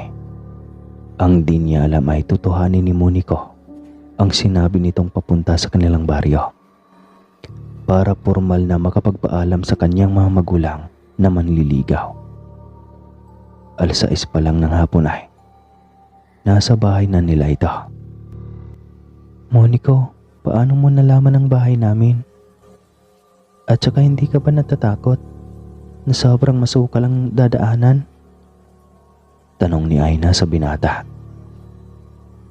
Sabi ko naman sa iyo, kahapon di ba? Tutuhanin ko iyon dahil seryoso ako sa sinasabi ko. Wika ng binata. Kung hindi lang narinig ni Aina ang pustahan nito sa mga kaibigan, ay napakasarap sanang paniwalaan. Ang kaso ay maliwanag pa sa sikat ng araw ang usapan nilang magkaibigan. Wala rito ang mga magulang ko, Monico. Tsaka kung masaya ang iyong hangarin, binabalaan kita. Huwag na huwag mong ituloy dahil hindi mo alam kung paano ako magalit. Seryosong wika ni Aina. Hindi ako nakikipaglokohan dito, Aina. Kung hindi ako pupunta sa ganito kalayo at kasukal na bundok, kung hindi tunay ang aking hangarin. Sagot ni Monico. Talagang pinanindigan nito ang pagiging sinungaling, kaya hindi na nakapagtimpi pa si Aina. Talaga? Seryoso ka? Hindi iyan para lang sa pustahan para makakuha ka ng malaking halaga ng pera at isang pares ng branded na sapatos? Diretsong tanong ng dalaga. Nagulat ang binata sa narinig. Hindi niya nasagot kaagad si Aina. Hindi nga niya magawang tignan ito dahil sa iya. Hindi totoo yan. Sino bang nagsabi niyan?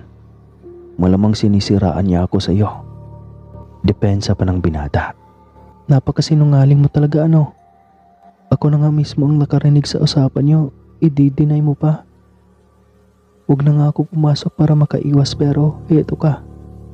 Talagang sinuong mo ang napakalayong lugar ko para lang sa iyong pansariling interes. Galit na saad ng dalaga. Ayaw pa rin aminin ng binata ang totoo at ipinagpilitan pa talaga nito na seryoso siya sa kanyang sinabi. Kaya sa sobrang galit na hinahin na pasigaw siya at hindi na napigilan pa ang sarili. Ano ba, Monico? Ayokong gumawa ng masama. Ngunit talagang pinipilit mo ko. Galit na sigaw ni Aina, kasabay ng kanyang pagbabagong anyo. Sobrang gulat ni Monico sa nasaksihan. Ang kaninang maamo at napakagandang mukha ng dalaga ay biglang naging halimaw. Nagbabaga ang mga mata at humaba ang mga pangil.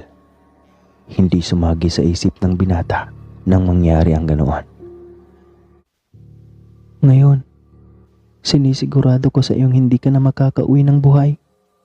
Hindi ka na rin sisikatan ng araw dahil ikaw ang kauna-unahang tao na magiging biktima ko sa buong buhay. Wika pa ng dalaga. Samantalang ang mga magulang ni Aina ay nagmadaling makarating sa kanilang bahay nang marinig ang sigaw ng isang lalaki mula sa malayo. Hindi nila alam kung paanong nakarating ang lalaki sa kanilang bahay. Pero isa lang ang alam nila sa mga sandaling iyon. May nanganganib ang buhay. Kung hindi si Aina, ay ang lalaking nagsisigaw na iyon. Laking gulat ang mga ito nang madatnan ang kanilang anak sa anyong halimaw, habang sinasakal ang walang kalaban-laban na lalaki. Diyos ko, Aina. Bitawan mo siya. Huwag mong gagawin yan, anak. Pagmamakawa pa ng ina. Hindi, Nay. Kapag papakawala natin ang mga hayop na ito, siguradong masisira ang buhay natin. Yaman lang din naman na nandito na ako. Subukan naman natin ang karne ng mga taong manloloko at sinungaling. Nakangiting wika ni Aina. Nanghihina si Moniko nang bitawan ni Aina. Alam niyang hindi siya bubuhayan pa ng dalaga, kaya umiyak na lamang siya at humingi ng kapatawaran. Walang magawa ang mga magulang ni Aina, gaya ng sinabi nito. Hindi sila ligtas na pamilya kapag bubuhayin pa ng mga ito si Moniko. Nanlumo ang mag-asawa sa ginawa ng anak. Halatang galit na galit ito sa lalaki dahil sobrang butal ang ginagawa nitong paghihirap sa binata bago tuluyang binawian ang buhay. Nang tuluyan na itong mamatay ay napahagulgol ang dalaga sa kanyang nagawa. Tumingin siya sa kanyang mga magulang at humingi ng tawad. Hindi naman kami nagkulang sa mga tagubilin sa iyo, anak. Bakit kinakailangan mong patayin yung tao? Mahinahong tanong ng ama. Napakasinungaling kasi, Tay. Binigyan ko siya ng pagkakataon na maging totoo, subalit pinanindigan talaga niya ang kanyang pagiging sinungaling. Wika ng dalaga. Ikunento niya ang lahat sa magulang. Nang maunawaan na nila ang galit ng anak, ay nakaramdam sila ng awa para sa anak. Subalit mali pa rin ang ginagawa nito. Hindi solusyon ang patayin ng binata para lang makaganti. Hindi iyon ang solusyon ng lahat. Subalit huli na dahil wala na silang pagpipilian pa. Kapag pinili nilang buhayin ng binata, ay mabibisto ng mga marami ang kanilang nakatagong katauhan. Kinabukasan, pagdating sa paaralan, ay nilapitan kaagad ako ni Pocholo. Aina, nasabi kasi sa akin ni Moniko na liligawan kanya ng formal. Kaya bibisita siya ng bahay niyo. Bungad na wika ng binata. O talaga? Tapos, kagabi pa kasi siya hinahanap ng kanyang mga magulang. Itatanong lang sana kung nakadalaw ba siya sa inyo. Sobrang nag-aalala na kasi ang kanyang mga magulang. Nako, Pocholo, sa layo ba naman ang bahay namin? Paano siya makapunta roon? Nasa tuktok na iyon ng bundok at isa pa, maraming masukal na kagubatan na nakapaligid sa aming bukirin. Paano kung naligaw siya sa mga kagubatang iyon at naengkanto? Pagsisinungaling ng dalaga. Hindi niya alam kung paano niya nadiskubre ang mga kasinungalingan na iyon. Basta ay iyon na ang biglang lumabas sa kanyang isipan. Kung sinungaling ang mundo, bakit hindi niya iyon sasabayan? Sa utak ng dalaga habang kaharap ang binata, nagpaalam ito sa kanya, kaya nginitian lamang niya ito, sabay kaway ng kanang kamay. Deserve iyon ng mga taong manluloko na kagaya nila. At maging ikaw, Pocholo, isang pagkakamali mo lang at mahahanap mo rin ang sentensya mo. Sa utak ng dalaga habang nakangiting sinusundan ng tingin ang malalayong binata. Hanggang dito na lang po, Sir Casper. Salamat po sa lahat ng nakikinig.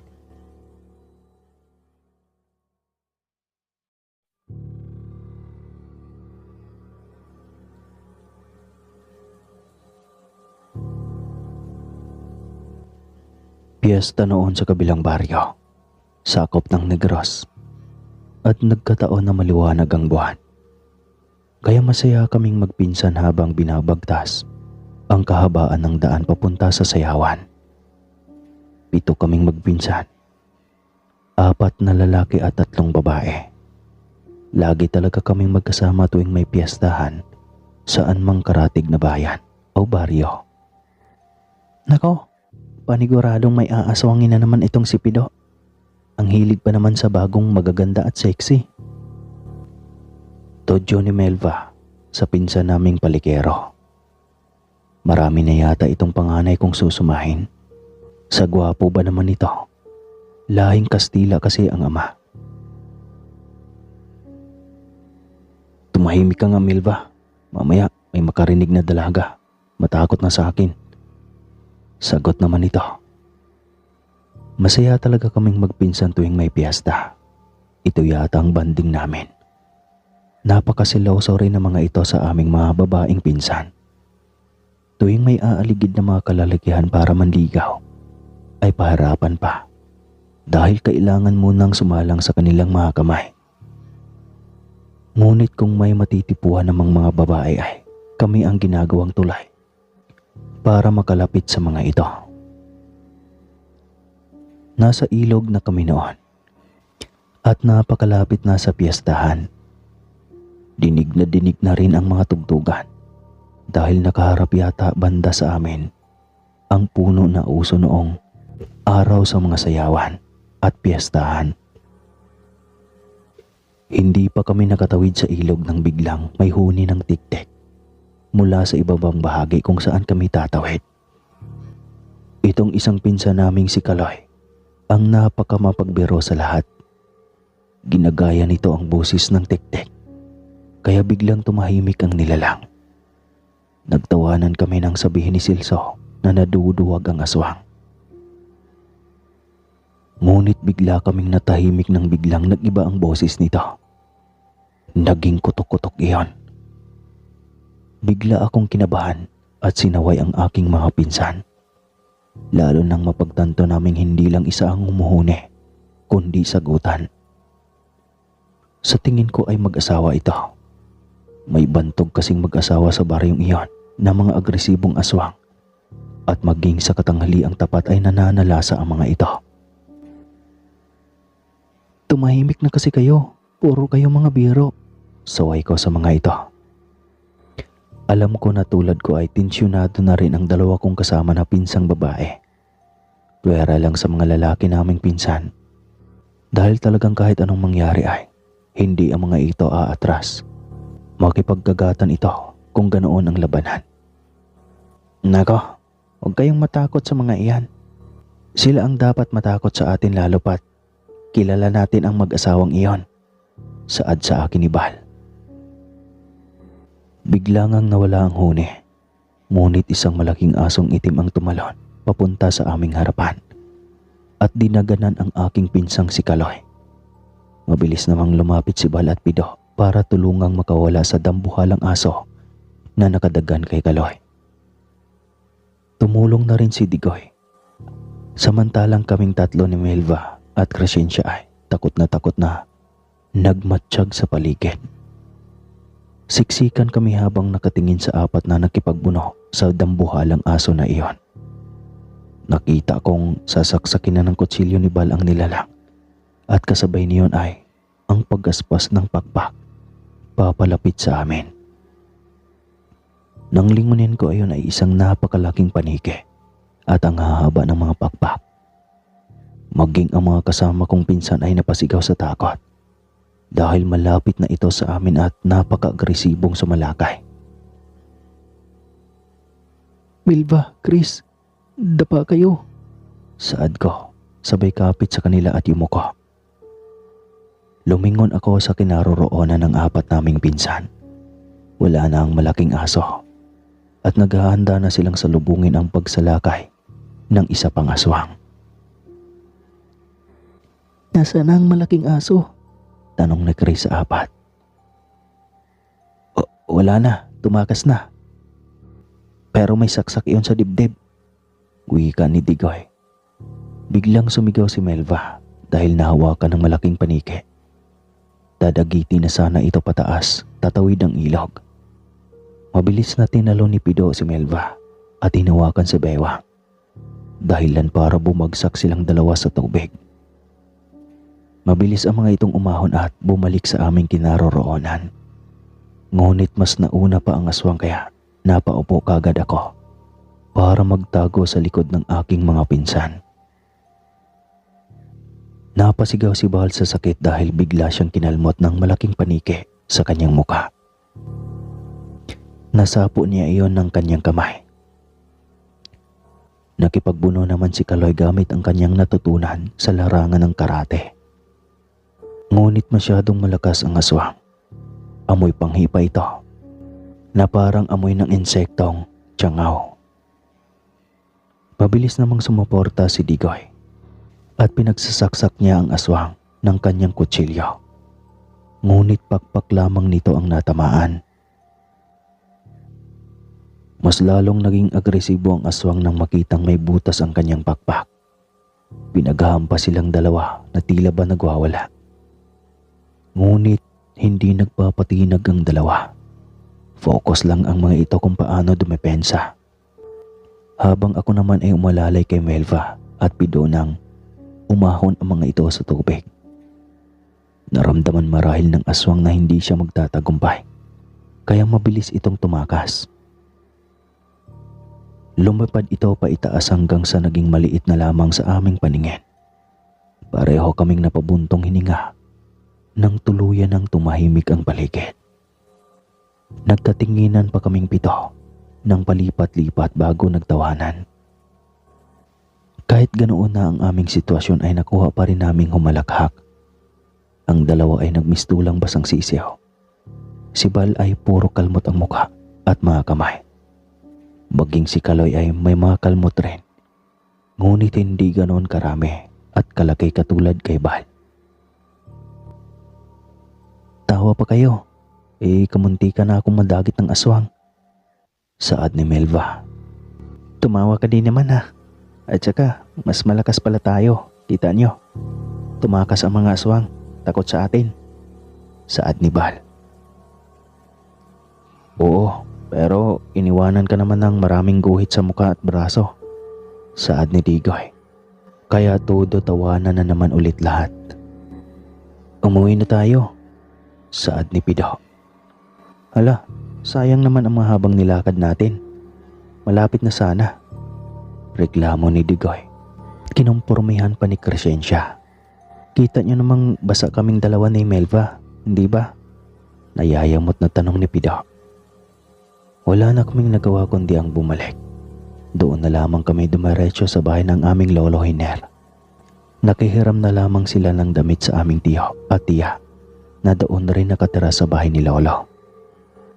Ano bang nangyari sa inyo? Ang iba basa, ang iba naman puro sugat. Tanong ng lolo sa amin. Kunento namin ang nangyari sa daanan. Kilala rin pala ng lolo ang tanyag ng mag-asawang aswang sa baryong iyon. Sinabi niyang sana ay nagbaon kami ng mga pangontra ng mga ganoong nilalang kung aalis kami ng bahay sa gabi. Sa ganoong edad namin, 17-18, wala talaga sa bokabularyo namin ang mapalaban sa mga aswang.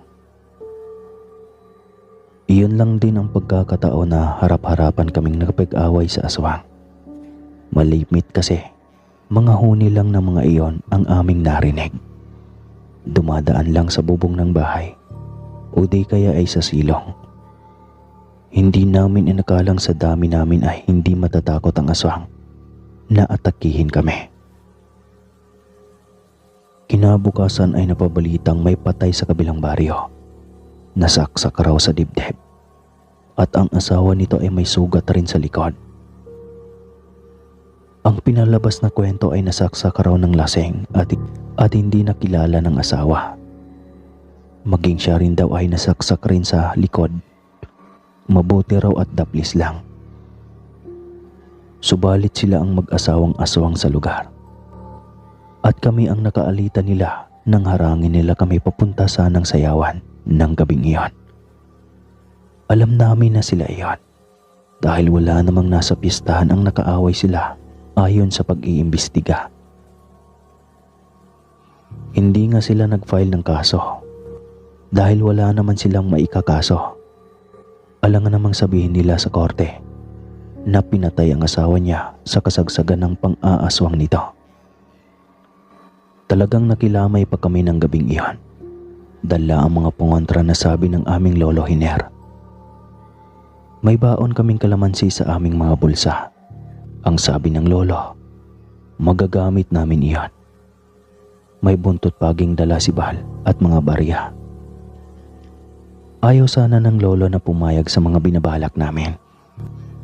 Ang kaso ay mapilit ang mga lalaki. Kaya kahit medyo takot kaming mga babae ay napasubo na rin kami. Dahil nangako naman silang apat na poprotektahan kami kahit anong mangyari. Yari tayo pag nakilala tayo ng asawa. Sambit ni Melva noong pampunta na kami sa Lamay. Oo nga, anong klaseng biyahe itong atin? Alam naman nating tayo ang nakapatay sa aswang. Talagang pupuntahan pa natin para lamayan. Sagot ko sa mga ito. Para syempre malalaman natin kung ano ang magiging reaksyon ng asawa kapag nakita niya tayo sa Lamay. Sagot naman ni Pido. Halata pa namang tayo ang biktima ng gabing iyon. Bakas pa kay Bal ang mga kalmot nila eh. Wika naman ni Crescencia. Wala na kaming ibang topiko hanggang sa nakarating kami sa bahay ng pinaglalamayan, kundi ang pangyayari ng gabing iyon. Pagdating sa bakuran ng mga ito, ay natahimik kaming lahat at nagmatsyag habang papalapit sa mga nagkumpulang tao sa pasugalan. Hindi kami naghiwalay ng gabing iyon, lalo na nang makahalata kaming walang ibang nakilamay, kundi puro pamilya lang nila ang naroon. Nasa amin lahat ang kanilang tingin pagpasok pa lamang namin ng bakuran. Yari, para yatang iba ang pagkaramdam ko ngayon na. Kakaiba sila kung tumitig. Bulong ni Kaloy. Napagitnaan siya naming lahat. Napansin rin naming walang barya sa pasugalang iyon. Walang pera kundi tagay lang ng alak kapag may nananalo. Lumabas ang asawa ng patay at malugod kaming hinarap. Panay ang sulyap nito sa mukha ni Bal. Malagkit ang titig nito sa amin. Panay rin ang sulyap ng mga kapatid ng nilalamayan sa amin. Nakakatindig balahibo talaga. Ilang sandali pa ay may dalawang kabataan ang may bitbit na mga plato at kutsara. Giniya kami ng mga ito papasok ng kusina. Kanya-kanya na lang daw kami ng sandok sa putahe na gugustuhin namin. Hindi kami nag-iimikan. Panay lang ang aming sulyapan at sa mga mata na lang nag-uusap. Tila nagkakaintindihan rin kami sa mga tagpong iyan. Walang may gustong manguna sa pagsandok ng mga nakahaing putahe. Puro karni iyon at pareho kaming lahat ng nasa isip ng mga sandaling iyon. Na karni ng tao ang mga putaheng nakahain. Hindi ba kayo nababanguhan sa aming mga luto? Napakasarap ng mga iyan. Saad ng ginang kaya napatayo kaming lahat ng tuhid. At isa-isang pumila para sumandok. Si Kaloy ang naunang kumuha at dinuguan ang kanyang kinuha. Puro masarsa rin kasi lahat ng handa. May minudo, mitsado, dinuguan at sinigang. Pinili ko na lamang ang sinigang, ngunit isang sandok lang ang kinuha ko dahil sobrang putla ng karne. Napakaputi nito at parang kakaiba sa mga karneng lagi naming niluluto sa bahay. Baboy raw iyon ngunit mukhang hindi naman. Ang iba ay kumuha ng dinuguan at ang iba naman ay mitsado. Nang makita ng ginang na may mga laman na ang lahat ng aming mga plato, ay nagpaalam na ito para salubungin ang mga bagong dating na kaanak. Naiwan ulit kaming pito na nagbubulungan. Wala ring may gustong sumubo kundi halos pinaglalaroan lamang ang pagkaing nasa aming pinggan. Naisipan ni Crescencia na patakan ng baon na kalamansi ang kanyang sinandok na dinuguan. Masarap daw kasi iyon kapag may asim ng kalamansi. Ngunit gayon na lamang ang pagkagulat namin na makita ang biglang pagbabago ng kanyang pagkain. Ang kulay tsokolating dinuguan ay naging kulay pula na parang hilaw na dugo. Nagsilitawan pa ang mga daliri ng tao na pinutol-putol ng maikli. Hindi ko maiwasan ang maduwal at natapon ang bitbit kong pagkain. Nagkatinginan ulit kami at nagsisinyasan na lumabas na para umuwi. Kumpirmadong, aswang ang pamilya. Ngunit ang problema namin ay kung paano kami makakalabas ng buhay. Gayong puro pamilya nila ang nasa lamay. Dahil nasa kusina kami at patalikod ang pintuan sa mga ito, ay dahan-dahan naming inilapag isa-isa ang hawak na plato at maingat na lumabas papunta sa madilim na parte ng likod bahay. Mabuti na lang at hindi na uso ang gate noon, kaya malaya kaming nakalabas ng bakuran. Sa madilim na parte ng likod kami dumaan. Marami ang tanim na punong saging sa parting iyon. Kaya hawak kaming 7 at nasa gitna kaming mga babae. Huwag bibitaw sa pagkakahawa kahit anong mangyari. Hindi tayo pwedeng maghiwalay. Utos ni Pido sa aming mga pinsang lalaki. Siya at si Bal ang may malaking katawan at matangkad. Kaya sila ang nasa bawat gilid namin. Wala na sila rito. Sigaw ng isang kabataan na nag-abot sa amin kanina ng mga plato at kutsara. Lintik na mga yon. Akala nila makakataka sila sa akin. Kailangan pa nilang magbayad sa ginawa nila sa asawa ko. Galit na wika ng ginang. Halos mabingi na ako sa sobrang kabog ng aking dibdib, dulot ng kaba. Talaga ngang may masama silang binabalak sa amin, kaya nagmadali kaming makalayo sa lugar. Isang bahay at tahimik at walang tao ang aming nakita, kaya hindi na kami nag-alangan pang pumasok. Doon namin naisipan na magtago dahil wala kaming pagpipilian. Kapag magpatuloy kami sa pagtakbo, ay susundan pa rin kami ng mga iyon. At di hamak na mas mabilis sila dahil ang iba sa kanila ay pupwedeng magpalit anyo bilang mga ibon o di kaya'y ay paniki. Nang makapasok ay siksikan kami sa loob, bitbit ang tsinelas. Walang may naglikha ng ingay kaya pawang mga hininga lang namin ang maririnig sa kwartong iyan. Hanggang sa may paparating na mga boses mula sa di kalayuan. Alam namin na sila na ang mga iyon, kaya maging ang aming hininga ay pigil na pigil. Nakita niyo ba? Dinig naming tanong ng isang lalaki. Wala. Magmadali tayo. Kailangan nating maabutan sila kung saan sila nakarating. Hindi sila pwedeng makatakas sa gabing ito. Paniguradong magiging usap-usapan ang ating angkan sa buong baryo. Hindi pwedeng maisiwalat ang tungkol sa lahi natin. Dinig naming litanya ng isa sa mga ito. Nagsialisa na sila at iba-iba sila ng direksyon. Tila may hinahabol. Ang hindi nila alam ay nagtatago kami sa isang bahay na hindi namin alam kung sino ang may-ari.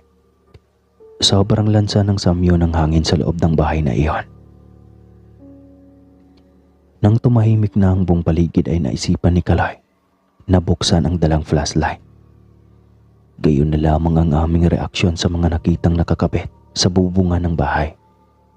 Mga karni iyon. Yari tayo. Bahay ng aswang din yata itong ating napasukan. Saad ni Bal. Lumabas na tayo rito bago pa bumalik ang mga iyon. Sa kabilang daan tayo dumaan. Di bali nang umiko tayo. Ang importante ligtas tayo sa mga nilalang na iyon. Saad naman ni Pido.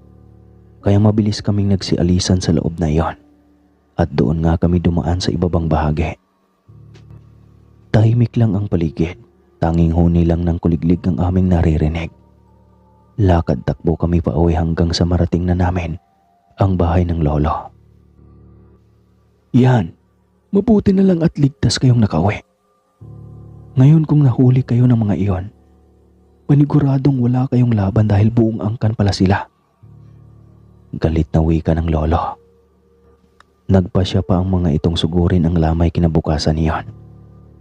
Ngunit pagdating namin sa lugar, bitbit ang mga pangdepensa sa sarili ay tahimik ang mga kabayan na naroon. Maging ang namatayan ay wala na ring tao. Hindi namin alam kung paano nila inilibing at kung saan. Dahil 6:00 pa lang ng umaga ay naroon na kami para sumugod. Marahil ay natakot ang angkan sa posibleng kahihiyan kaya tumakas na. Walang may nakakita kung saan nagpunta ang mga ito at tuluyan ang hindi bumalik pa sa lugar magpasa hanggang ngayon. Hanggang dito na lang po ang aking kwento. Sana ay may mapulot kayong aral na huwag basta-bastang maghamon, lalong-lalo na sa mga hindi kakilala.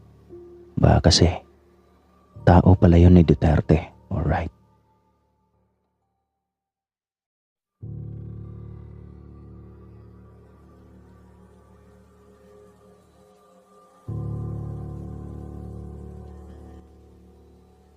Noon pa man ay malaking tsismis na ang pakikipaghiwalay ni Delphin.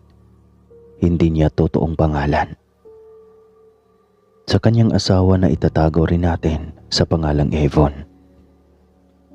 Dati namang tahimik at napakapribado ng kanilang pagsasama. Ngunit bigla na lang pumutok isang araw ang balitang hiwalay na ang dalawa. At si Delphin pa ang mismong humiwalay sa kanyang asawa. Nahati ang kanilang anak. Ang panganay at ang pangalawa ay nasa kay Delphin. Habang ang mahigit 1 taong anak nila ay nasa kay Evon. Nabuntis daw kasi ito ng ibang lalaki. Pagkatapos manganak ni Evon sa kanilang bunsong anak, ay napilitan din si Delphin na pumunta sa Maynila. Dahil isa itong foreman sa isang construction. At pag-uwi nito sa kanila ay nagulat na lamang ito na buntis na ang asawa. Niloko mo ba ako, hayop ka? Bakit? Kating-kati ka na ba talaga? At kailangan mo pang mangaliwa? Hindi mo man lang inisip ang ating mga anak bago ka magloko. Galit na tanong ni Delphin. Hindi, Delphin. Maniwala ka sa akin, mahal. Wala akong lalaki. Umiiyak na sambit ni Evon. Wala. Ano yung umbok sa tiyan mo? Sige nga. Ipaliwanag mo sa akin ngayon yan. Saan mo nakuha yan? Ano? Nasagasaan ka ng kargada ni Mayor, ni General? O baka naman ipapaako mo pa yan sa kapring nakatira sa likod ng bahay ni Lolo Suseng? Ano? Galit na bulyaw ng lalaki. Hindi na magawang sumabat pa ni Evon. Paano nga niya maipaliwanag ang malaking umbok ng kanyang tiyan?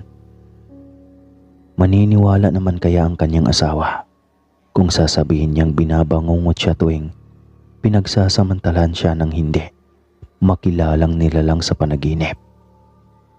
Na pagkagising niya ay matatagpuan na lamang niya ang kanyang sarili na wala ng saplot. Sinong baliw ang maniniwala sa kanya ng ganoon? Parang si Mama Mary lang na nabuntis ng isang Holy Ghost. Hindi siya paniniwalaan sa kanyang kwento kung ganoon. Kaya noong hiniwalayan siya ng asawa ay pinili na lamang niyang manahimik. Hindi na niya dinepensahan pang muli ang kanyang sarili mula sa kahihiyan. Dahil wala siyang patunay na totoo ang kanyang sasabihin. Hahayaan na lamang niya ang mga taong huhusgahan siya batay sa mga nakikita nito. Ganon naman talaga sa mundo. Kung ano lang ang mga nakakita, ang siya lang ang kapanipaniwala. Naiwan si Evon sa kanilang bahay kasama ang bunsong anak. Gusto sana niyang pigilan ang 2 anak, ngunit wala naman siyang kakayahan na buhayin ang 2 dahil sa dami ng pangangailangan ng mga ito. Nangako rin si Delphin na magpapadala ng sustento, ngunit sa anak lang. Tanging gatas at diaper lang nito. Labas ang pangangailangan ni Evon dahil hindi na siya itinuring pa nitong asawa. Kinamumuhian at nandidiri sa kanya ang sariling asawa. Maging sa kanyang matalik na kaibigan at magulang ay hindi niya maikwento ang kakaibang pangyayari sa kanyang buhay. Ilang linggo nang walang balita ang ginang sa asawa at mga anak. Hindi na rin ito nagparamdam. Wala ngang may dumating na sustento galing dito na ang sabi naman nito ay magpapadala siya ng pambili ng gatas sa anak. Ngunit nakapagtataka na halos araw-araw ay may sustento siyang natatanggap, gaya ng mga bigas at karne, at minsan ay isda na laging iniiwan sa harap ng kanilang pintuan. Noong una ay sobrang lapad ng ngiti ni Evon. Iniisip niya na hindi talaga siya natitiis ng kanyang asawa. Isang umaga, dumating ang kanyang ina na may nakitang isang basket na puro karne at gulay ang laman. "Nako, Evon, tulog ka pa ba? Tanghali na. May nagbigay yata sa iyo ng karne. Malamang pinadalhan ka ulit ni Delphine." Sigaw ng kanyang ina mula sa labas ng bahay. Napabangon si Evon kahit antok na antok pa. Marahil ay dala na rin ang kanyang paglilihi. Pagbukas niya ng pintuan ay bumungad ang inang may bitbit na basket na puno ng karne. "Nay, ang aga mo namang napadalaw." Nagtatakang tanong ni Evon sa ina. "Anong maaga? 8:00 na at napakasakit na ng sikat ng araw. Nakahilata ka pa riyan. Malamang gutom na si Bonso." Saad ng kanyang ina. "Tulog pa naman, ma. Maagang nagising kanina at nanghingi ng dede." Paliwanag naman ni Evon sa kanyang ina. Nakabuntot lang siya sa ina habang bitbit ang basket na may lamang karne at gulay. "Abay sige, lulutuin ko na lang ang karneng ito para makapag-agahan ka na," wika ng kanyang ina. Sa dami ng karne, naisip ng ina niya na adobuhin para dalhin ang iba sa iba pang mga kapatid ni Evon na may mga pamilya na rin. Habang nililinis nito ang karne ay pinipilit nitong paakuin ang anak kung totoo ba ang tsismis na hiniwalayan siya ni Delphine, na hindi totoong nagbakasyon ang dalawang anak kasama ang asawa kundi nilayasan siya nito. Ngunit nagmatigas ito at ayaw akuin ang akusa ng ina. Hindi na rin nagpupumilit pa ang kanyang ina. Napansin niyang lumabas pa ito ng bahay at may kinuha mula sa kanyang bakuran. "Ano yan, Nay?" Nagtatakang tanong nito sa kanyang ina. "Ay, kalamansi ito. Pangmarinate ko sa karne. Wala ka kasing suka riyan sa kusina kaya ito na lang." Paliwanag pa nito. Napatango na rin si Evon. Ganyan din kasi madalas ang ginagawa niya kapag walang suka.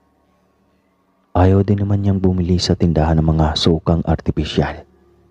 Ang gusto niya ay iyong suka na gawa mula sa niyog dahil napakabango nito sa mga lutuin.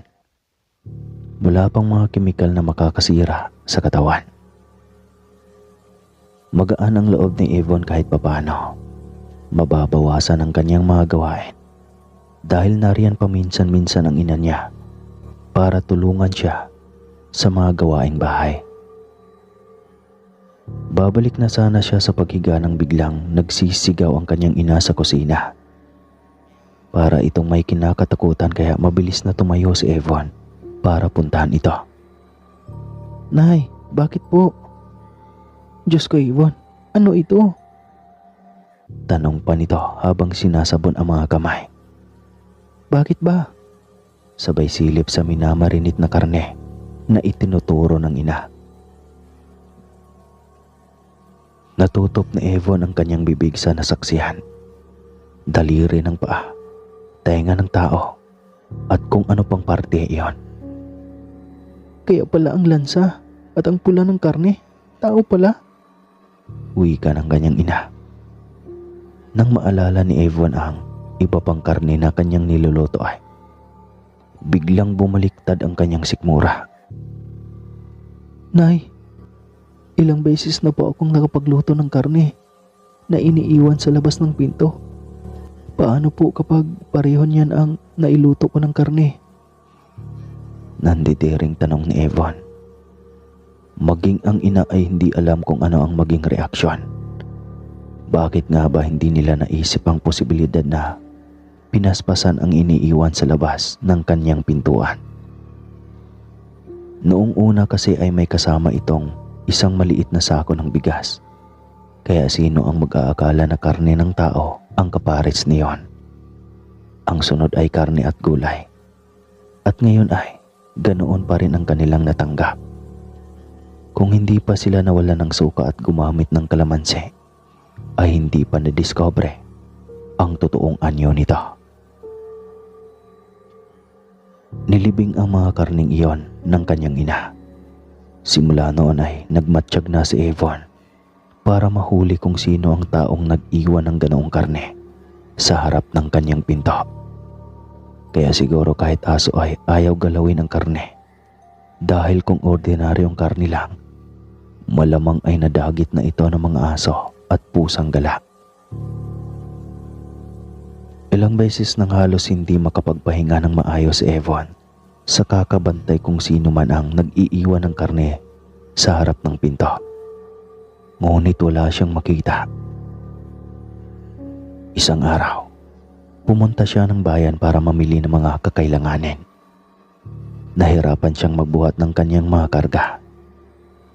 Isang hindi kilala ngunit pagkaramdam niya ay pamilyar sa kanya na lalaki ang lumapit sa kanya. "Tulungan na kita. Mukhang nahihirapan ka eh." Alok kaagad nito. Wala na akong perang pambayad sa iyo. Pamasahe lang ito. Nahihiyang saad ni Evan. "Hindi ko naman sinasabi na magbayad ka. Halika na." Sabay buhat ng mga dala nito. Nagpakilala itong si Dennis, kaya nagpakilala na rin si Evan dito. Pagdating sa paradahan ng tricycle ay sumakay rin ito kasama kay Evan. Nagulat pa ang ginang nang binayaran nito, pati ang kanyang pamasahe. Nagpasalamat na lamang siyang muli rito at hindi na umimik pa. Pagbaba ng kanto ay tinulungan ulit siya ni Dennis na buhatin ang kanyang mga dala. Inakala niyang sasakay ulit ito ngunit pagkababa ng lahat ng kanyang dala ay nagpasalamat na ito sa driver at nagpaalam. Dennis, taga rito ka rin ba? Gulat na tanong ni Evan dahil hindi naman niya nakikita ang lalaki sa kanilang lugar. "Hindi, Evan. Sasamahan na lang kita sa inyo dahil mabigat itong karga mo. Delikado sa dinadala mo." Sabay tingin sa kanyang tiyan. Biglang nakaramdam ng hiya ang ginang. Marahil ay alam na rin ito ang tsismis sa kanya na nabuntis ng iba, kaya hiniwalayan ng asawa. Naglakad na lamang siya ng tahimik patungo sa kanyang bahay. Patuloy lang din na nakasunod ang lalaki sa kanya. Bit-bit ang kanyang mga pinamili. Hindi pa man siya nakarating ng kanyang bahay ay marami ng mga mata ang sa tingin niya ay nagchichismis na naman sa kanya at sa lalaking kasama niya. Hindi na lamang niya iyon binigyan pa ng pansin. Ayaw niya ng kaaway at lalong ayaw niya ang makipagsagutan. Bakit pa niya ipaliwanag ang kanyang sarili? Hindi rin naman siya paniniwalaan. Pagdating ng kanilang bahay ay pinagkape niya si Dennis at hindi naman ito tumanggi. "Alam kong hiwalay ka na sa asawa mo, Evan." Diretsang wika ng lalaki. Natigilan si Evan sa sinabi nito. Sabi na nga ba niya at alam na nito lahat sa kanyang buhay. Siyempre, alam mo rin na nabuntis ako ng iba. Husgan mo akong malandi at kung ano-ano pa. Hindi natapos ng ginang ang kanyang sinabi ng biglang. Sinapawan ng lalaki ang kanyang sinabi. "Handa akong maging ama ng dinadala mo, Evan." Napatitig sa mga mata ni Dennis ang ginang. "Bakit? Ikaw ang ama nito?" Tanong ni Evan. "Handa akong maging ama ng dinadala mo, Evan." Pag-uulit nito sa kanyang sinabi. Natahimik muli si Evan. Siyempre, hindi si Dennis ang ama ng dinadala niya. Alam niyang hindi ordinaryong tao ang ama ng anak niya. Hindi naman bukas ang pintuan at mga bintana tuwing magigising siya mula sa tila bangungot at wala na ring saplot ang katawan. Pinauwi na lamang niya ang lalaki at sinabing pag-isipang mabuti ang sinasabi nito dahil baka daw nabigla lamang ito. Ngunit nagmatigas ang lalaki at pinipilit na kaya niyang magpakaama sa dinadala ni Evan. Malapit nang manganganak si Evan at nahihirapan na rin siyang gumalaw. Paubos na rin ang perang naitabi niya, kaya wala siyang magawa kundi ang tanggapin ang alok ni Dennis. Bahala na kung anong sasabihin ng ibang tao sa paligid. Hindi na rin kasi siya tinitigilan nito. Kaya nang tanggapin niya ang lalaki ay sobrang tuwa nito. Walang pinagsisihan ang ginang nang tinanggap niya ang lalaki. Napaka-responsable nito sa lahat ng bagay. Napakasarap din nitong magluto. Minsan nga lang ay tila may naaalala siyang mga bagay na tila pamilyar sa kanya sa lalaking kinakasama. Iyon nga lang ay hindi niya matumbok iyon. Isang gabing nagising si Evan dahil sa alulong ng mga aso sa paligid. Hinanap niya si Dennis. Wala ito sa kanyang tabi. Ilang sandali pa ay nagising na rin ang kanyang maliit na anak at iyak ito ng iyak. Kaya nataranta si Evan. Bigla pang bumitik ang kanyang tiyan at namamanhid kaya inakala niyang manganganak na siya ng gabing iyon. Kinabukasan paggising niya ay nakapagluto na ito at nakapaligo na rin. Ngunit naalala niya na matagal siyang naghintay sa lalaki kagabi hanggang sa nakatulog na siya sa kahihintay. Sumimangot si Evan at hindi pinansin ang lalaki. Kaya nakahalata ito na nilalayuan siya ni Evan. "Mahal, galit ka ba sa akin? Saan ka ba nagpunta kagabi? Bakit ka nawala? May asawa ka ano?" Sunod-sunod na tanong ni Evan na ikinagulat ng lalaki. Todo depensa ito sa sarili hanggang sa mapaniwala niya si Evan. Ngunit isang beses ay nagising si Evan nang makitang nakaupo at patalikod sa kanya si Dennis. May maliit na bote itong hawak. Nilagyan ng kaunting laman nito na langis ang kanyang palad at pinupuna sa kanyang buong katawan. Nagulat si Evan sa nasaksihan. Bigla itong nag-ibang anyo at mahinang humakbang papunta sa pintuan. Isa na itong itim na pusa at sa bintana patumalon at tuluyang nawala. Hindi makapaniwala si Evan sa nasaksihan.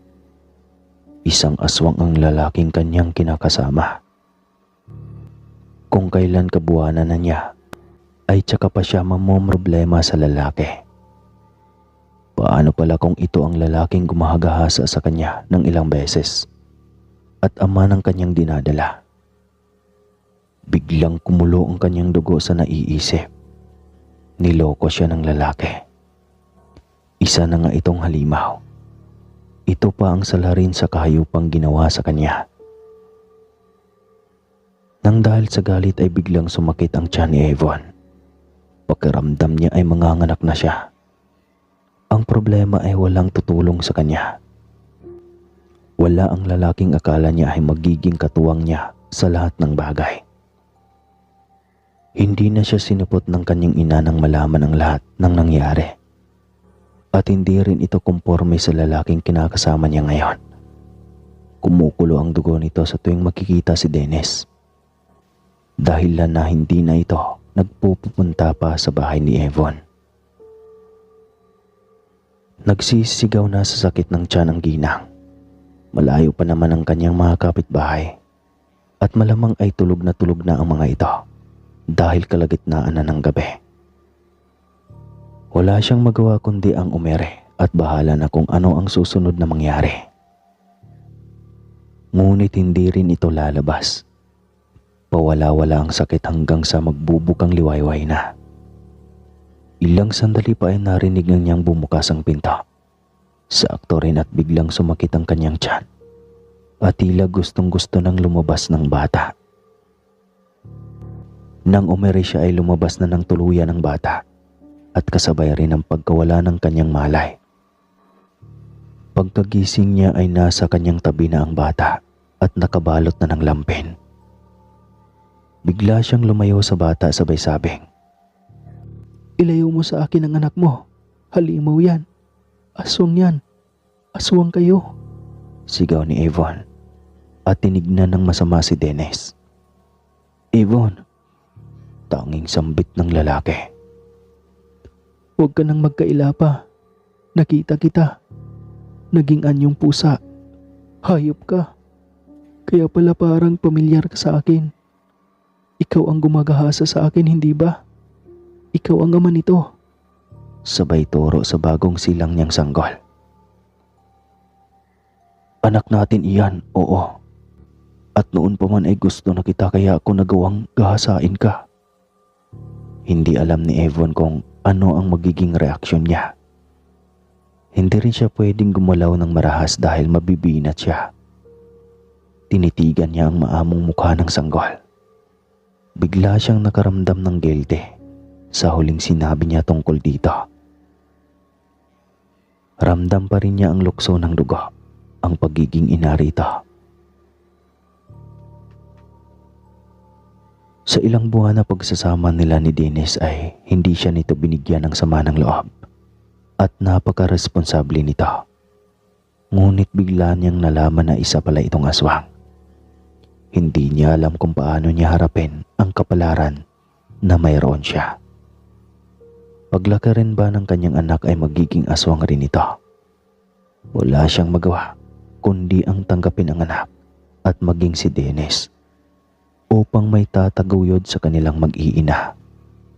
Bahala na kung ano ang dala ng bukas nito sa buhay niya. Wakas.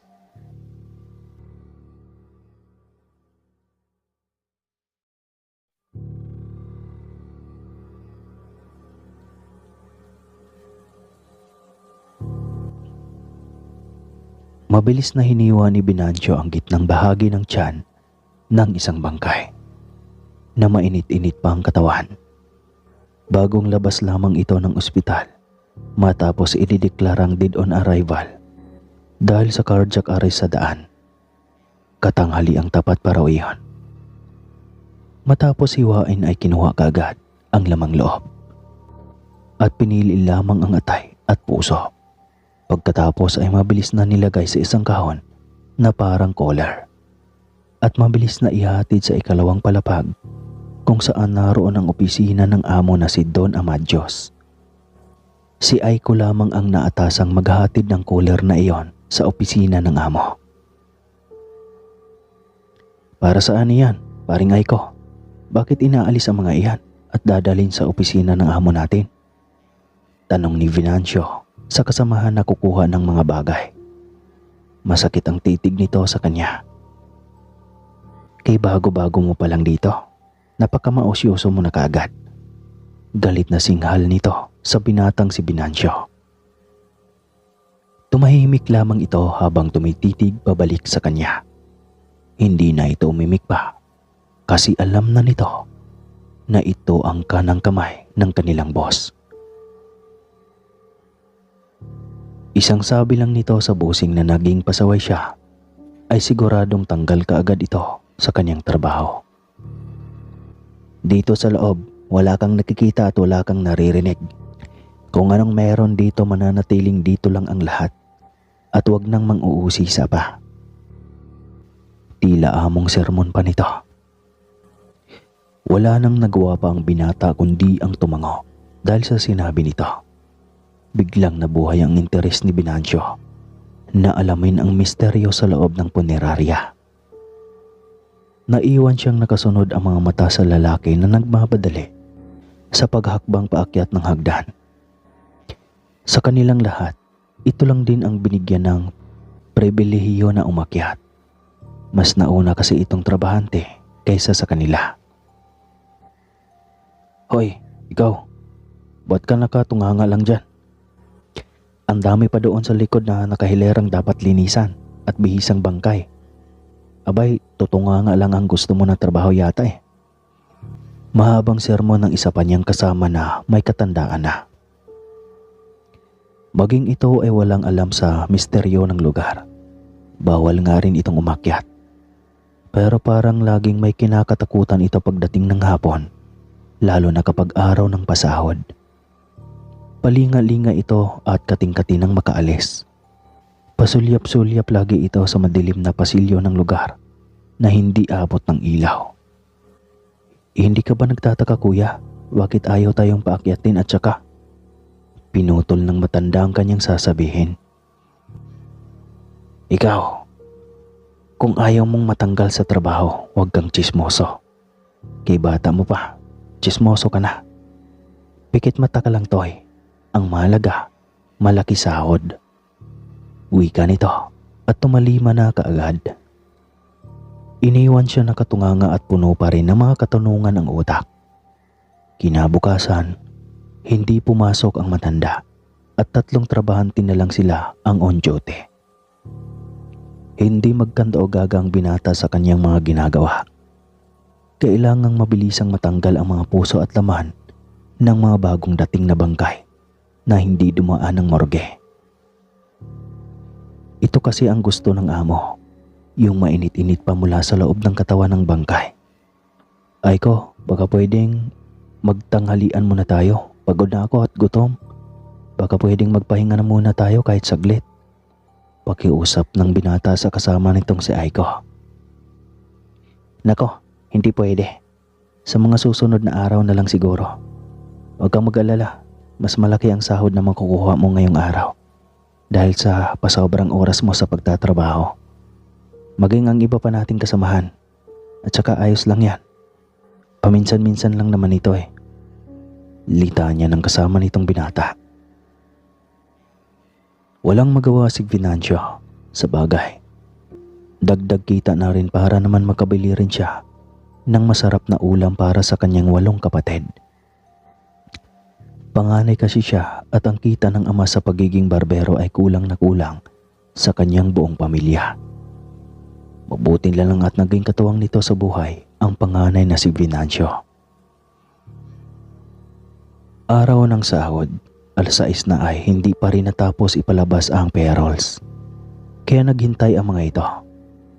Ang matandang kasama nila ay hindi na naman mapakali. Kakalibot ng paningin sa loob ng compound at maging sa madilim na pasilyo ng lugar.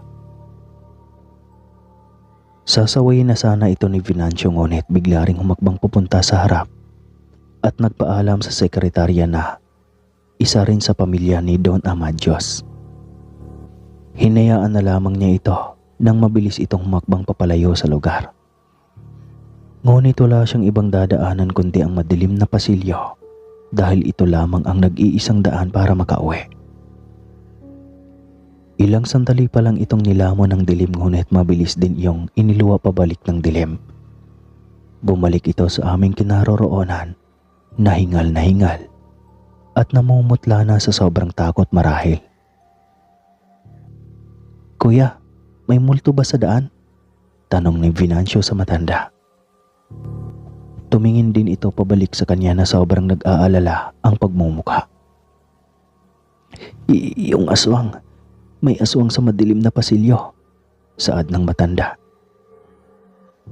Nandyan na naman siya ulit, dagdag pa nito, habang hingal na hingal at sapo ang dibdib. Aswang? Mayroon bang aswang dito sa syudad? Tanong ng binatang si Venancio sa matanda. Biglang nagkatinginan ang sekretarya at si Aiko. Animo yung may alam sa sinasabi ng matanda. Ngunit pilit tinatago. Tay naman, nandyan ka na naman sa aswang na iyan. Wala naman talagang aswang Tatay Hugo. Baka pusa na naman iyang nakikita mo katulad ng dati. Litanya ng sekretarya na pilit pinapakalma ang matanda. Hindi. Aswang talaga ang pusang nakita ko noon. Hindi yun normal na pusa lang. Paniniguro pa nito kaya natahimik ang sekretarya habang tinitignan ng masakit ang matanda. Lalo akong naintriga sa lihim ng pamilya. Kakaiba nga ang mga ito. Hiniwakan ni Aiko si Lolo Hogo sa kanyang kamay at hinila papunta ng pasilyo. Pagdating doon ay wala silang mahanap na halimaw kaya inakusahan ni Aiko ang matanda ng sinungaling. Matanda ka na tayo, Hugo. Siguro kailangan mo ng palitan sa trabaho. Seryosong wika ni Aiko rito at inabutan pa ng sekretarya ang matanda ng makapal na sobre. Alam ni Venancio na pera ang laman ng sobreng iyon.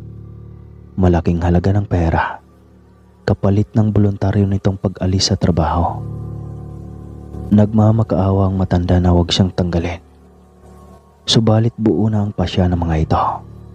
Wala nang pakialam ang among si Don Amadios sa desisyon ng mga ito kapag nagtatanggal at magpapalit ng tao. Ang hindi lang maintindihan ni Venancio ay kung bakit parang may kung anong pinoprotektahan ang mga ito. Maawa naman po kayo kay Lolo Hogo. Matanda na po siya para maghanap ng ibang trabaho. Saad ng binata sa dalawa. Bakit? Gusto mo bang samahan ang matanda? Pwede ka namin palitan din kung gusto mo. Pananakot ni Aiko sa kanya. Mabilis namang napalungo ang binata at tumahimik na. Awang-awa man siya sa pagkatanggal ng matanda sa trabaho, ay wala siyang magawa. Isa rin lang siyang baguhan kaya bawal siyang magreklamo sa mga baluktot na desisyon ng mga kasamahang mapapil sa amo.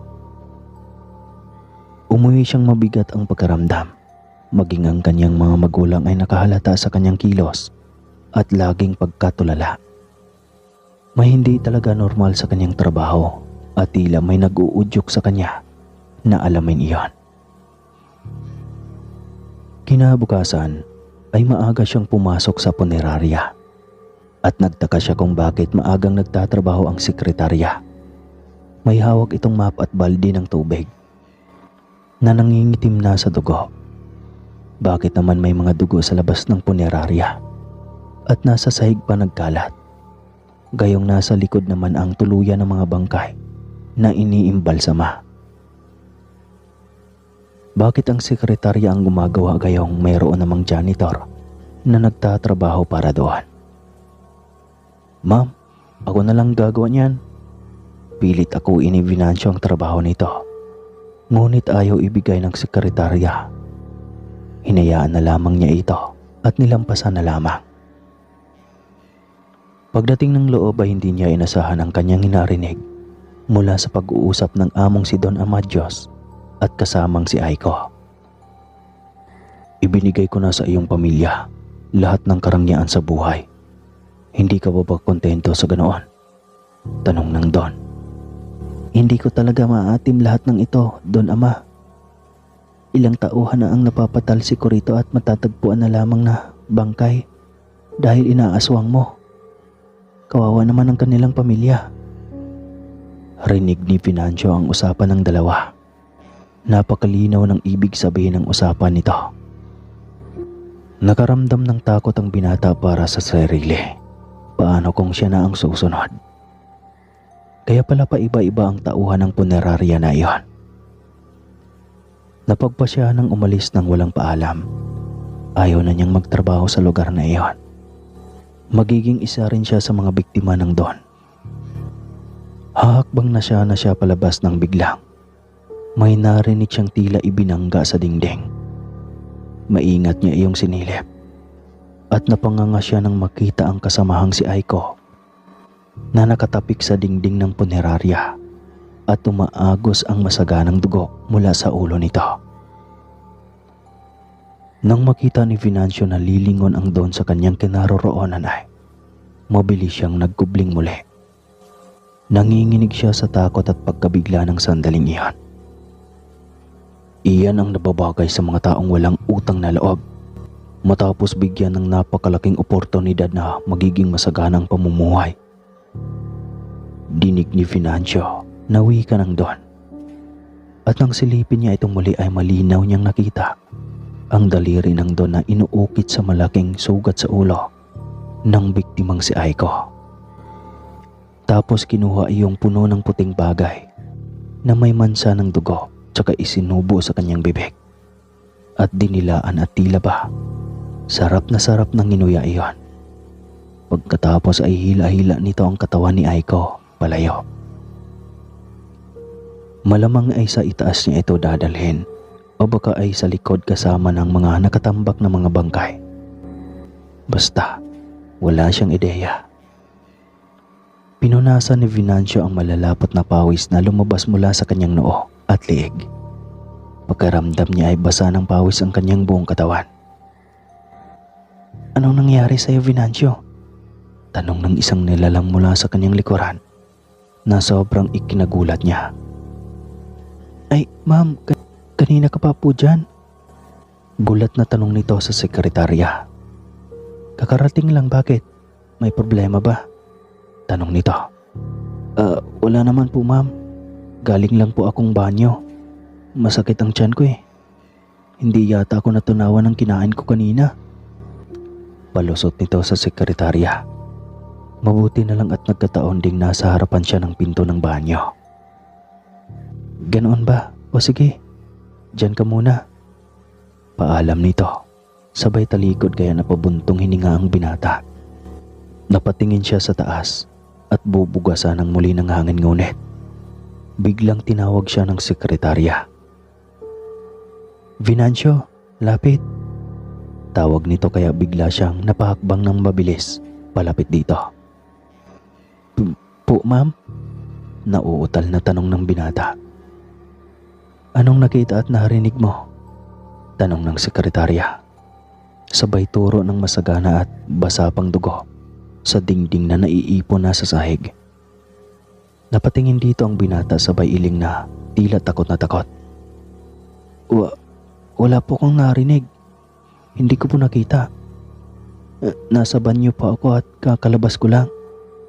Pagsisinungaling pa nito. "Sigurado ka ba?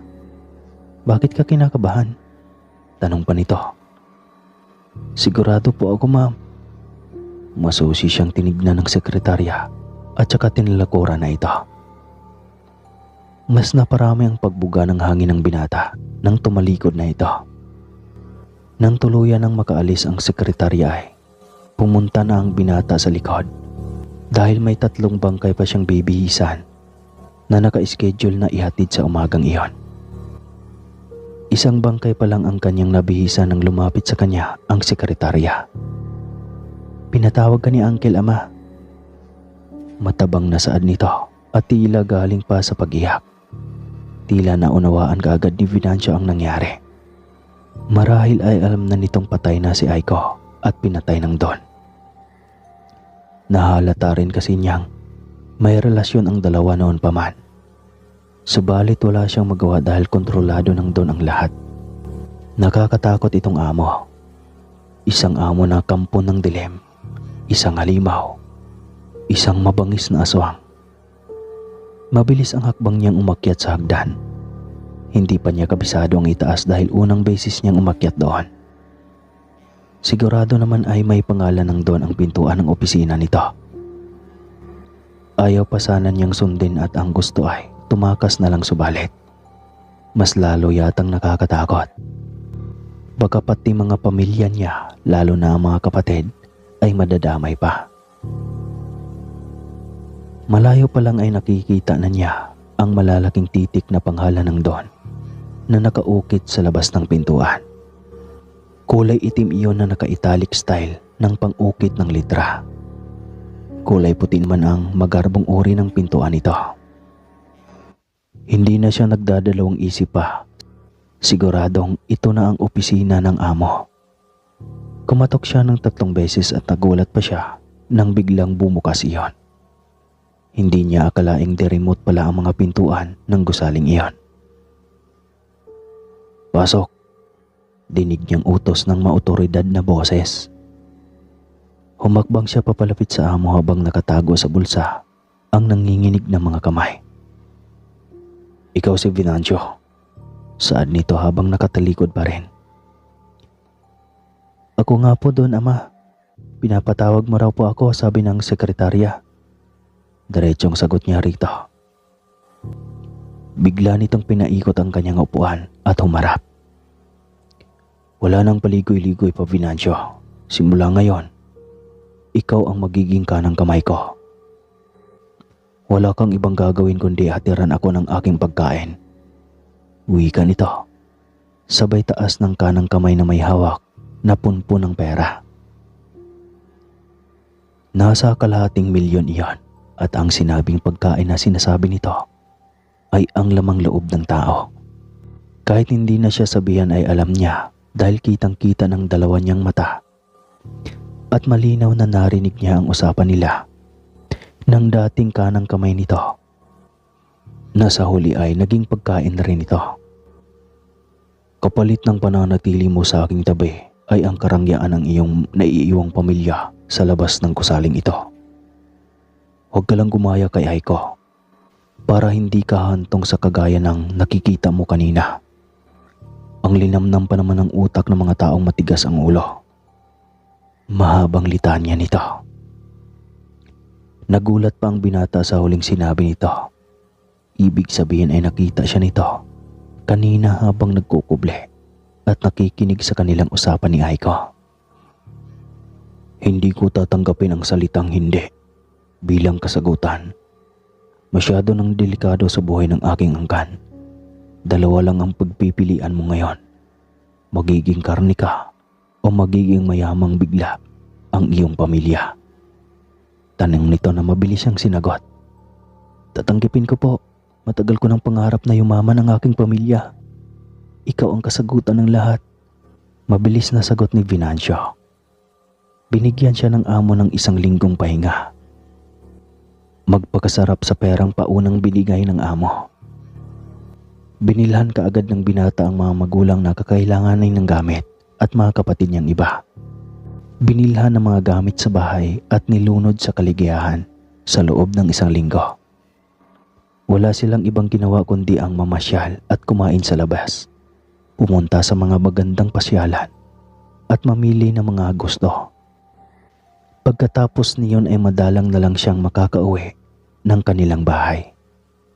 Iyan ang kanilang napagkasunduan ng amo. Pagkabalik niya sa trabaho ay iyon ang kanyang bagong ruta. Tagadala ng preskong puso at atay na mainit-init pa. Hinihintay niyang matapos itong kumain at kailangan niyang tiisin na huwag masuka. Hanggang makatapos ito sa pagkain at ibabalik din sa kanya ang sisidlan. Lilinisin niyang muli iyon at saka maghihintay ng mga bago na namang dating. Iyon na ang trabaho niya hanggang sa tumanda siya. Nangungulubot na ang kanyang balat sa pagiging matandang binata. Ngunit ang amo niya ay sobrang bata pa ring tignan. Wakas. Oh, baka maniwala ka naman. Huwag ka mag-comment ng negative ha.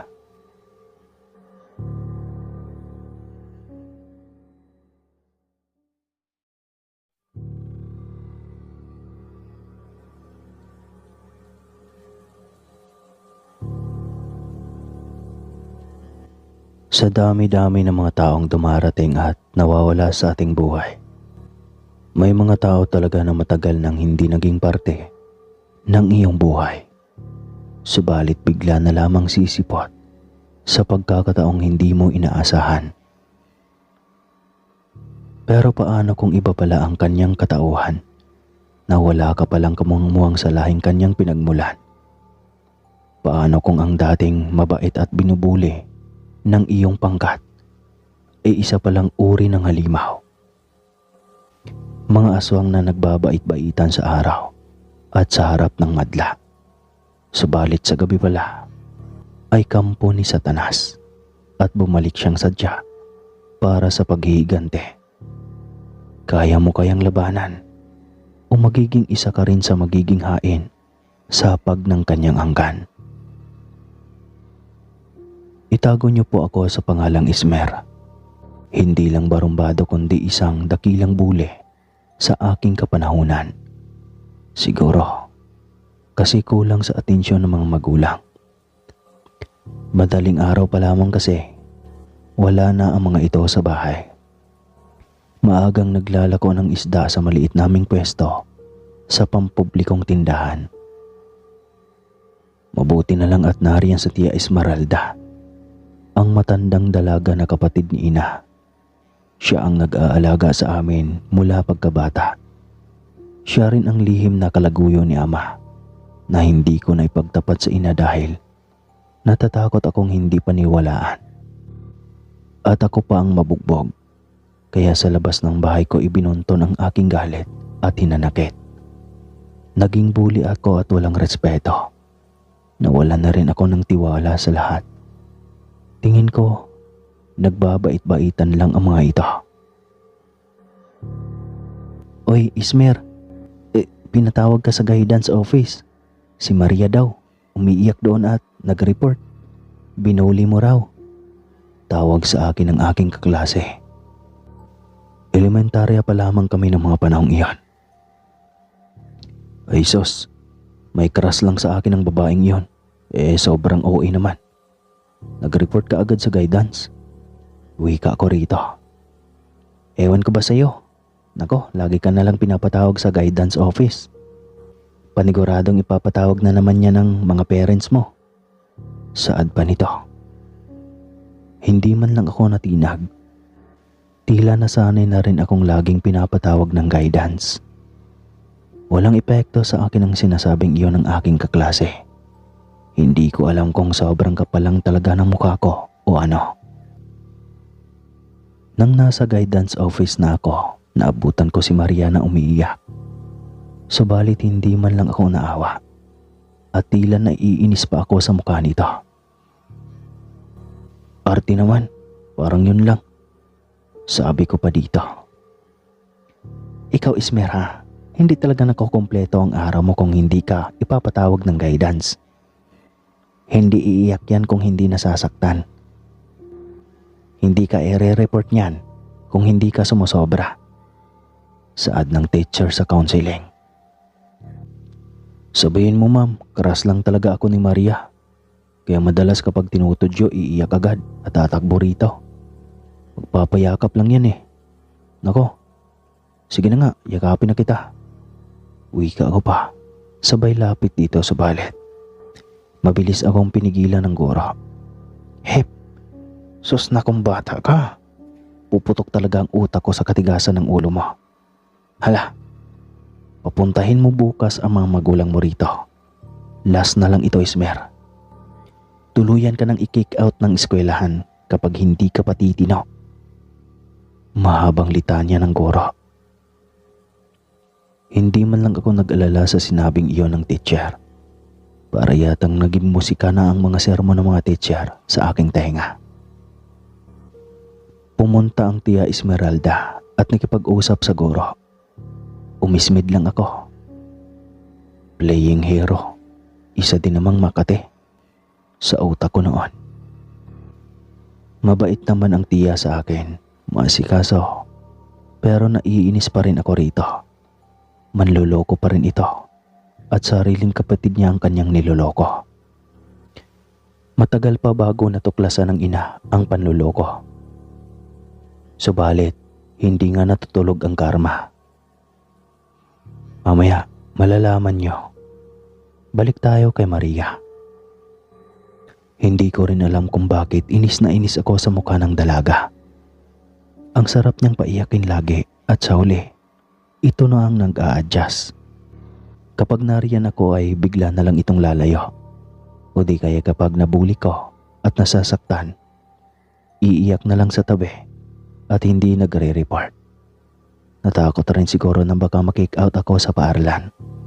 O di kaya may lihim na gusto talaga sa akin ang aking kababata. Charot lang. Maganda naman si Maria. Kaso nababadtrip lang talaga ako tumingin sa mga mahihinhin.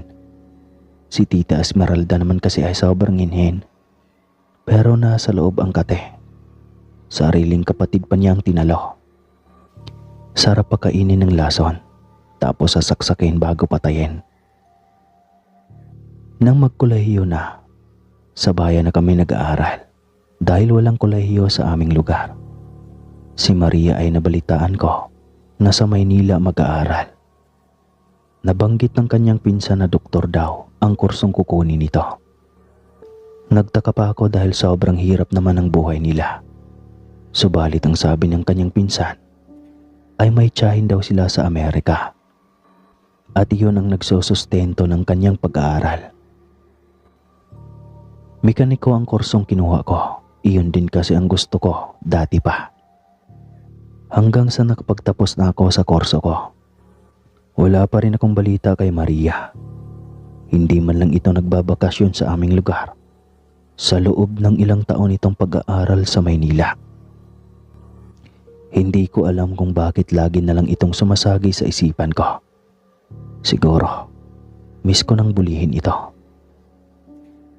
Sa pagkakataong iyon ay tsaka ko lang pinagsisihan ang pambubuli na ginawa ko sa dalaga. Hindi man lang ako nakahingi ng sorry sa lahat ng iyon. Siguro may gwapong nobyo na ang dalaga. Sobrang ganda kasi nito. Parang ang Birheng Maria rin ang mukha. Maputi, napakatangos ng ilong. Maging ang bibig nito ay sobrang katulad talaga ng imahe ni Maria. Siguro ay ipinaglihi doon ang dalaga. Sa bayan ako nakapasok ng trabaho sa isang shop. Ganap na binata na lang ako ay hindi pa rin natuklasan ng inay ang tinatagong relasyon ng kanyang kapatid at ng aking ama. Wala pa rin akong balak ipagtapat sa nanay. Tsaka na siguro kapag patay na ang tatay, para naman hindi na masyadong masaktan ang ina. 2 taon pa ang lumipas, nabalitaan ko na lang, patay na nga ang tatay. Umuwi nga ako bilang respeto sa pagkawala niya. Subalit sa harap mismo ng kanyang bangkay o sa kanyang burol, ibinulgar ko ang sekretong relasyon nila ni Tia Esmeralda. Nagulat pa ang nanay at tila ayaw maniwala. Wala na rin akong pakialam. Basta nasabi ko na lahat ng lihim nila. Nasa kay nanay na kung maniwala siya o makisama pa rin siya sa ahas niyang kapatid na palamunin niya. Umalis muna ako ng bahay ng hapong iyon. Pumunta ako sa plaza para mamasyal at namimiss ko na rin ang aming lugar. Unti-unti na rin itong umuunlad dahil dati mga motor lang ang makikita kong pangtransportasyon. Sa pagkakataong iyon, simentado na ang daan. May mga ilan-ilan ng Pajero at Mercedes-Benz na ang iba. Talagang asinsado na lahat. Isang kotse ang namataan kong nasa gitna ng kalsada. Malamang ay sira ito, kaya mabilis kong nalapitan para tulungan. Laking gulat ko na mapagsino ang may-ari ng sasakyan. Maria, kumusta ka na? Masayang tanong ko rito. Tila biglang lumundag ang aking puso. Mas nagiging makinis pa ito kumpara sa dati. Bakit ka nandito? Matabang na tanong nito sa akin. Nakita ko kasing nasa gitna ng kalsada ang kotse mo. Kako, baka nasira. Tulungan kitang ayusin. Wika ko rito. Tila wala itong pagpipilian kundi ang tanggapin ang aking alok. Nang maayos ko na ay humarap ito sa akin at inimbitahan akong sumama sa kanilang bahay. Ibinalita nito ang tagumpay sa larangan ng medisina at ang pagiging pasado nito nang kumuha ng lisensya sa pagiging doktor. Pauwi pa daw ito ng bahay para sa isang pagtitipon. Kaya inimbitahan na ako nito na sumama. Para daw makadalaw kahit isang kaklase man lang niya.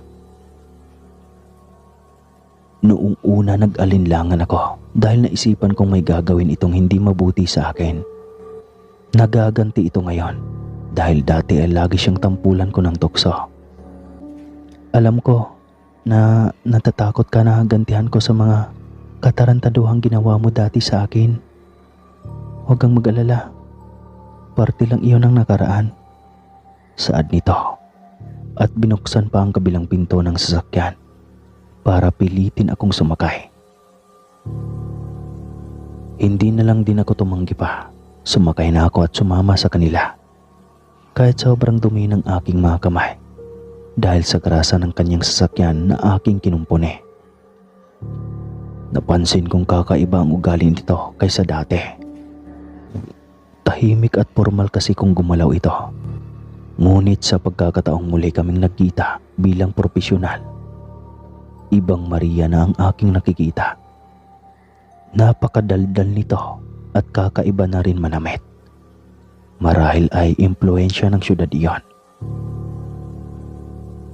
Pagdating sa tapat ng kanilang bahay ay malalaman mo na kaagad na may pagdiriwang.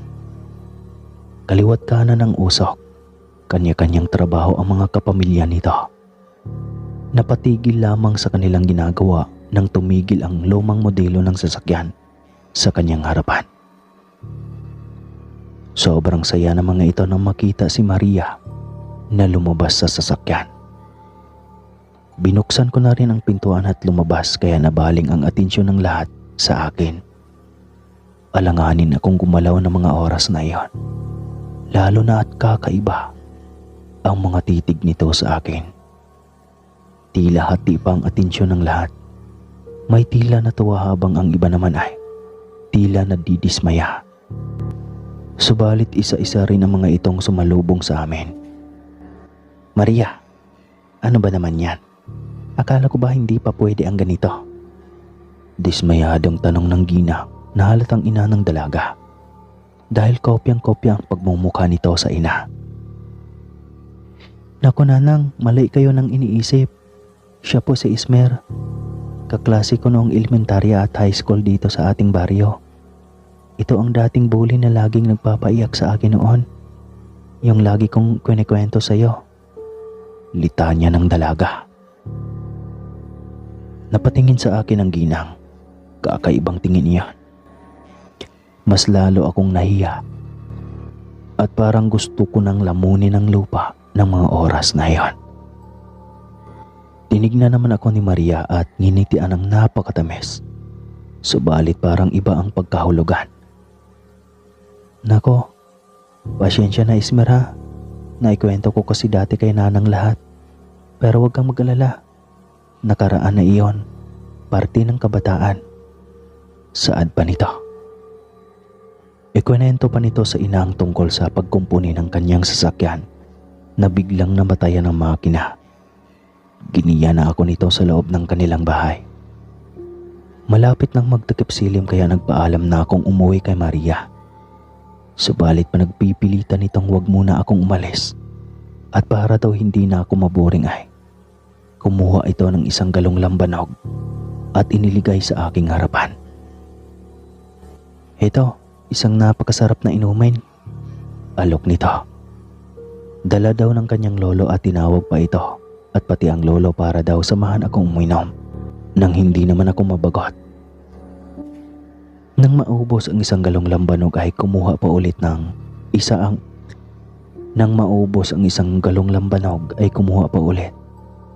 ang dalaga. Maging ako ay tila nabitin sa sarap ng lasa ng lambanog at halatang may tama na rin. Subalit malinaw ko na iintindihan ang ibig sabihin ng lolo nito patungkol sa akin. Pwede na ba apo? Mukhang may tama naman na. Pwede nang simulan. Natikman na natin ang karne ng ripes. Subukan naman natin ang karne ng buli. Paniguradong napakasarap. Kinilabutan ako sa sinabing iyon ng matanda. Lalo na sa tawa nito. Parang pasimpleng tawa ng demonyo. Kaunting tiis pa lolo. Mas maganda kung wala nang alam sa mundo ito bago natin gagawin para isa. Kaunting tiis pa lolo. Mas maganda kung wala nang alam sa mundo ito bago natin gagawin para sigurado. Sagot pa ni Maria rito. Tinignan ko ang kanilang reaksyon. Animoy takam na takam. Iba na ang kanilang mga anyo. Nagbabaga ang mga mata at ang hahaba ng mga kuko at pangil. Naglalaway ang mga ito. Inakala marahil nila na wala na ako sa tamang wisyo dahil sa sobrang kalasingan. Nagkunwari akong walang naiintindihan. Subalit ang pintig ng puso ko sa sobrang kaba ng mga sandaling iyon ay tila nagpapabingi sa akin. Kinalma ko ang aking sarili. Gumawa ako ng paraan upang mahadlangan ang kanilang plano sa akin. Dugo, hek. Masarap uminom ng dugo, hek. Dugo, kailangan ko pahidlangis, hek. Ako lipad na, hek. Saad ko habang ang mata ay halos hindi na ibinuka para masabing nilunod na ng alak ang aking katinuan. Paano yan, Lolo? Katulad lang din pala natin. Gulat na wika ni Maria. Maging ang kanyang ama ay nagulat din. Kinuha ko ang pagkakataong iyon para tumalima. Ako pahidlalangis. Lipad ako. Wika ko ulit, sabay paikis-ikis ng lakad. Ang totoo, gusto ko na talagang tumakbo ng mga oras na iyon. Parang sinilaban ang aking puwet. Hindi na ako makapaghintay pa at baka sundan ako ng mga ito. Nakita ko ang malaking puno ng talisay sa labas ng kanilang bakuran, kaya nagmadali akong makarating roon. Nadaanan ko pa ang mga kamag-anak ni Maria na sarap sa pagkain ng mga nakahanda sa kanilang napakhabang mesa.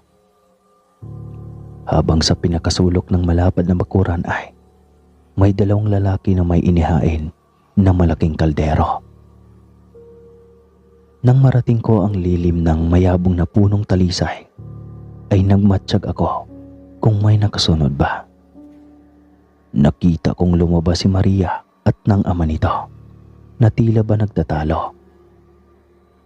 Hindi ko alam kung anong pinagtatalunan nila, pero sa mga sandaling iyon, naghahanda akong kumaripas ng takbo. Ilang sandali pa ay lumapit sa kanila ang isang ginang. Tila galit ito at ang ama ni Maria ang kasagutan. Nagalit malamang ang dalaga at sumigaw ito sa gitna ng pagtatalo ng dalawa. Bigla namang tumahimik ang mga ito. Nagpalingalinga na tila ba may hinahanap. Paniguradong ako na iyon. Napagtanto na marahil ng mga ito na nag-iinarte lang ako. Tila hudyat na para tumakbo na ng mabilis bago pa ng mga ito mapagdesisyonan na suyurin ang buong paligid. Mahanap lang ako. Pagdating sa unahan ay palinga-linga ako kung may kabahayan na ba. Subalit nag-aalinlangan akong baka kapamilya rin ang mga ito ni Maria. Napakatahimik ka rin kasi ng mga kabahayan. Siguro dumalo sa pagtitipon-tipon sa bahay ng dalaga. Hindi pa rin ako tumigil sa pagtakbo. Hindi mawala sa utak ko ang posibilidad na maaari pa rin nila akong sundan. Pero parang wala naman. Kasi isang oras na akong lakad takbo. Subalit wala namang may kung anong nilalang akong makita. Marahil ay napaniwala ko mga ito na isa talaga akong aswang. Sabi nga ng iba, kapag daw lasing lumalabas ang katotohanan. Mabuti na lang at dakila akong lasinggero. Inakala malamang nila na sa pang 2 galon ng lambanog ay tatamaan na ako. Ang hindi nila alam na kahit buong araw pa akong iinom, ay kayang-kaya kong labanan. Pagdating ko ng bahay ay mukha kaagad ng ina nang sobrang nag-aalala ang bumungad sa akin. Ismer naman, bakit ngayon ka lang? Lagi ka nalang inuumaga. Mamamatay na ako sa iyong bata ka. Lagi mo nalang akong pinag-aalala. Bakit umalis ka pa? Respeto mo muna ang burol ng tatay mo. Reklamo ng matanda sa akin. Tsaka ko lang napagtanto ang pagkaramdam ng ina. Kung sakaling naging biktima ako ng mga angkan ng aswang, paano na ang ina? Saan niya ako hahanapin Okay lang siguro kung inumaga sa mga kainuman. Paggising ko, may ina pa akong uuwian. Simula nang mangyari iyon, hindi na ako nagtitiwala pa sa mga taong hindi pamilyar sa akin. Ayaw kong mamatay bilang pagkain ng mga halimaw na aswang. Hanggang dito na lang po ang aking kwento, mga kaaswang. Muli po, ako po si Ismer ng Tagapong Dako.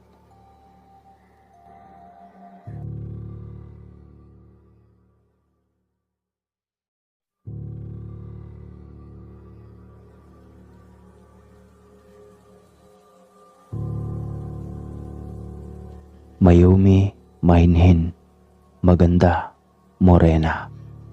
Dalagang Pilipina ang datingan. Yan ang madalas hinahanap at nagugustuhan ng mga binata sa isang dalagang babae. Subalit paano kung mayroon nga talagang dalaga na may kompletong katangian na ganyan? Ngunit isa palang aswang at ginagamit ang kagandahan at pagiging mainhin upang makapamiktima ng lalaki. Makakaligtas ka pa kaya sa ganoong mga kamay? Hello po, Sir Caspar. Itago niyo na lang po ako sa pangalang Nole. Galing ng Negros. At nagtatrabaho bilang construction worker sa Iloilo City. Sa Negros po ay isa akong magsasaka. Kahit minsan ay hindi ko pa naranasan na pumunta ng mall. At kung ano pa mang malalaking establishmento ng syudad. Iyon lang ang unang pagkakataon na dinala ako ng pinsan para magtrabaho sa syudad ng Iloilo. Isa kasi siyang foreman sa construction. Kaya kinuha niya akong tao niya. Nasa 200 pa lang noon ang sahuran kada araw. Malaking halaga na rin naman ang 1,000 para mamasyal sa mall noon. Kaya niyaya ako ng aking pinsan na pumunta ng mall daw. Napanganga ako sa ganda ng mga tanawin sa paligid. Aliw na aliw ako, Sir Caspar. Siyempre bago sa paningin ko ang lahat. Araw ng linggo noon, wala kaming trabaho kaya naisipan naming mamasyal dalawa sa mall. Gaya ko ay hindi pa rin pala ito nakagala ng mall dahil tamad itong mamasyal mag-isa. Sa madaling sabi, pareho kaming inosente sa mga bagay-bagay sa syudad. Kaya, pati kristal na pintuan ay binangga ko sa pag-aakalang walang pintuan iyon. Kaya sobrang sakit sa noo. Subalit pinilit kong wag masira ang ekspresyon ng muka para naman hindi masyadong nakakahiya. Kahit pa ang totoo ay gusto ko nang maiyak dahil sa sakit.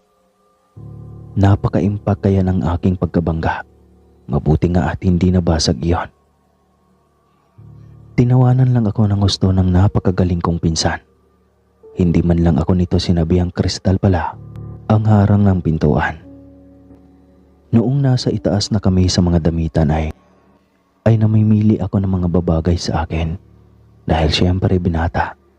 Kaya kailangan ng mga bagong damit para pamorma. Baka kasi may matitipuhang dalaga. Sa Iloilo na rin ako makapag-asawa.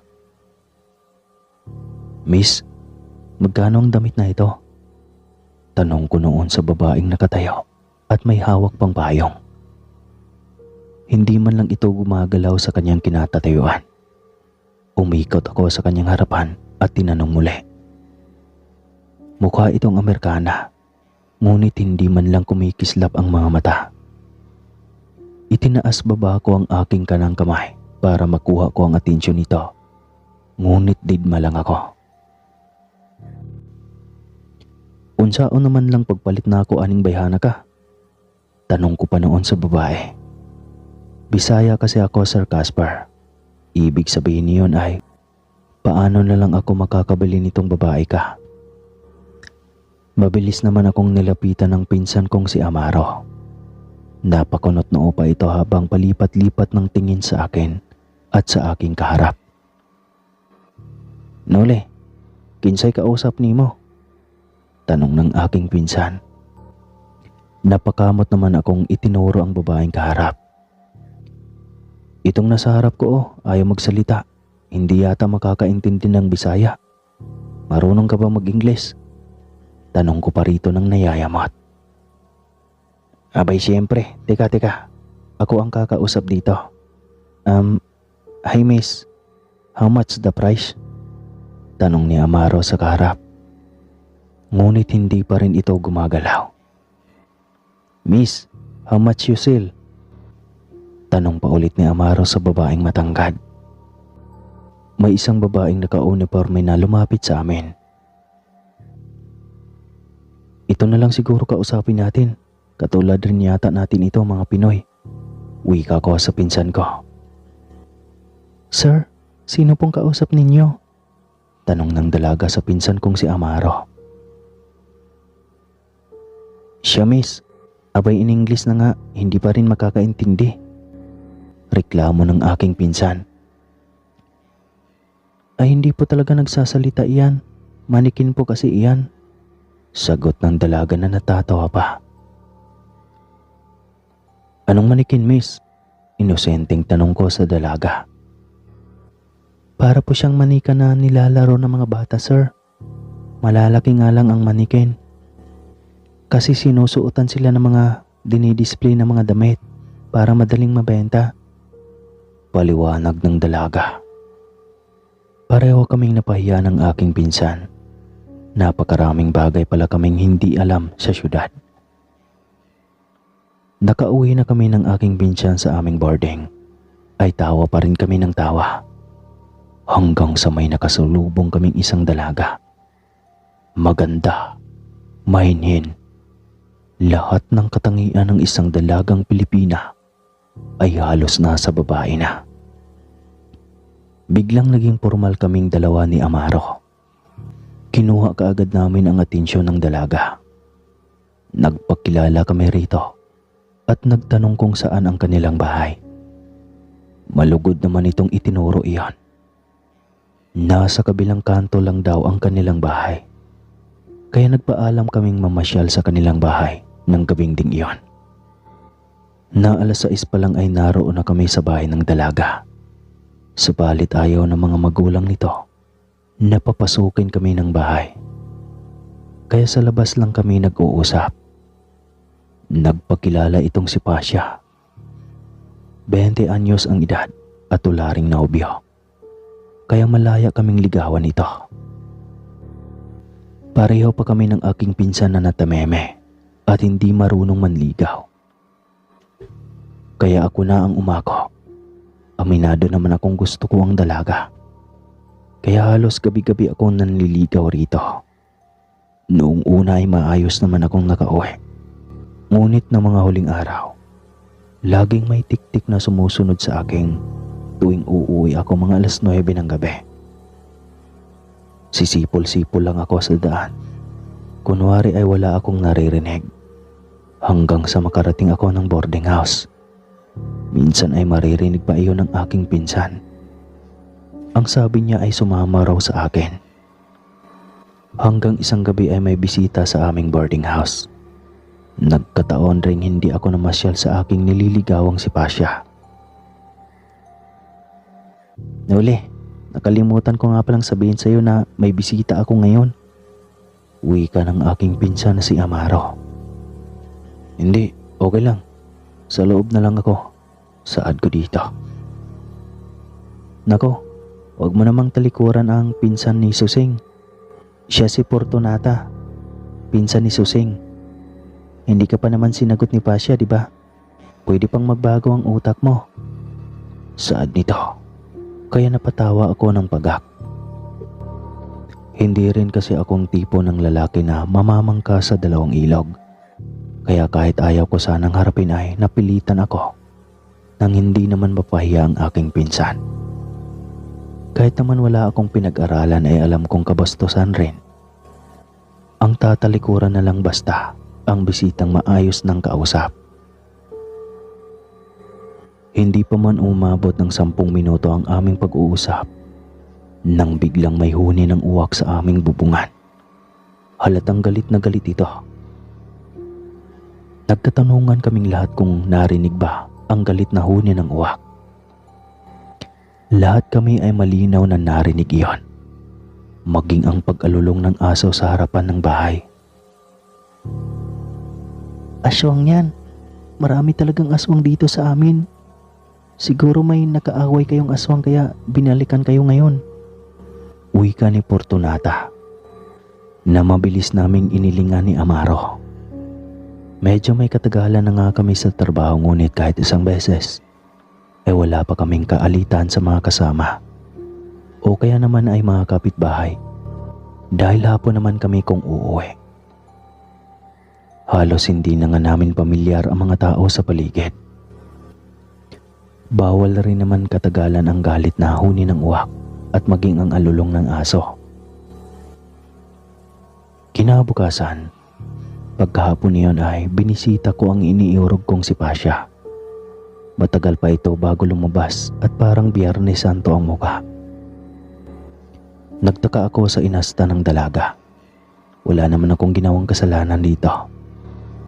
Inip na nga akong kakahintay kung kailan ako nito sasagutin. Pas, bakit? May nagawa ba akong kasalanan sa iyo? Tanong ko kaagad dito.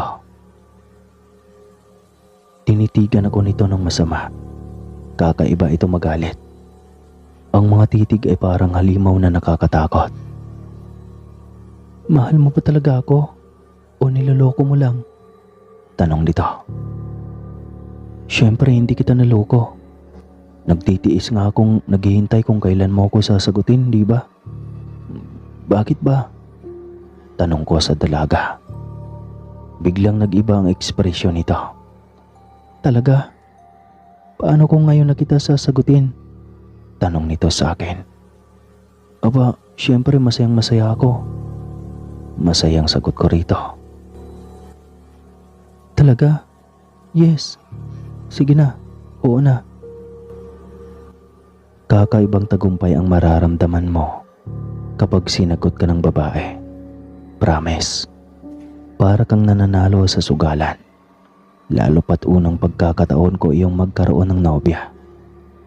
Payag na rin ang mga magulang nito maging ang ipasyal ko si Pasha sa syudad. Salamat tito, tita. Hayaan niyo po. Hindi ko po sisira ng tiwalang ibinigay niyo sa akin. Wika ko sa mga ito. Wala akong narinig mula sa kanila. Tanging pasulyap-sulyap na tingin lamang at kung minsan ay nagkatitigan pa silang tatlong mag-iina at mag-ama na tila ba may pinag-uusapan sa mga mata at tila naiintindihan naman ng bawat isa ang ibig sabihin. Bawat kilos nila ay nakakaduda, subalit hindi ko iyon binigyan ng pansin.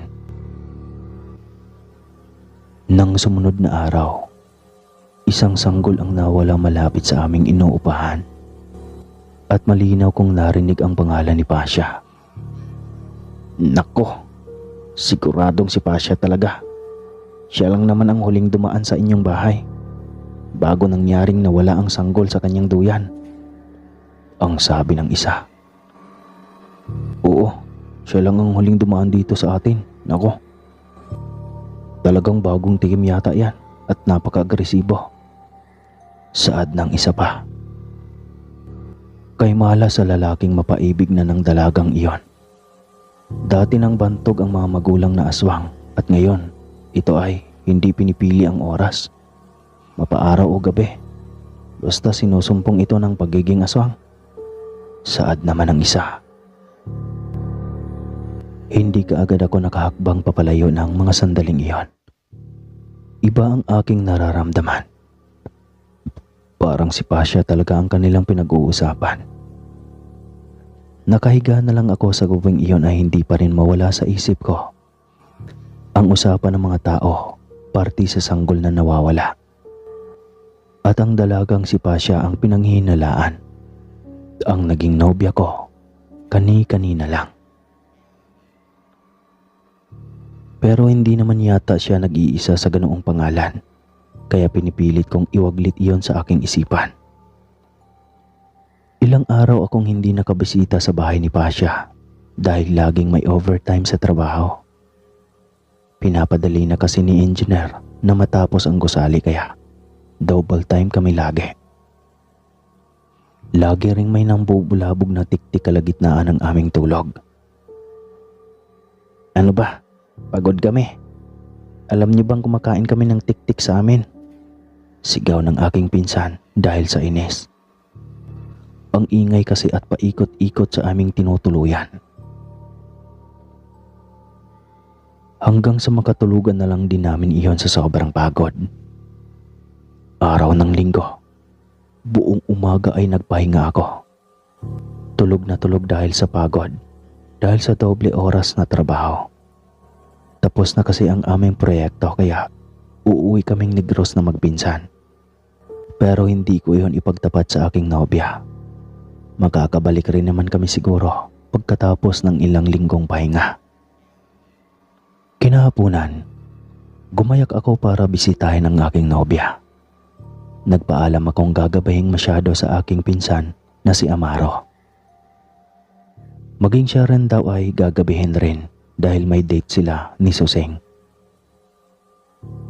Pagkadating ko sa harap ng bakuran ni Napasya, ay malapad kaagad ang ngiti nito habang sumasalubong sa akin.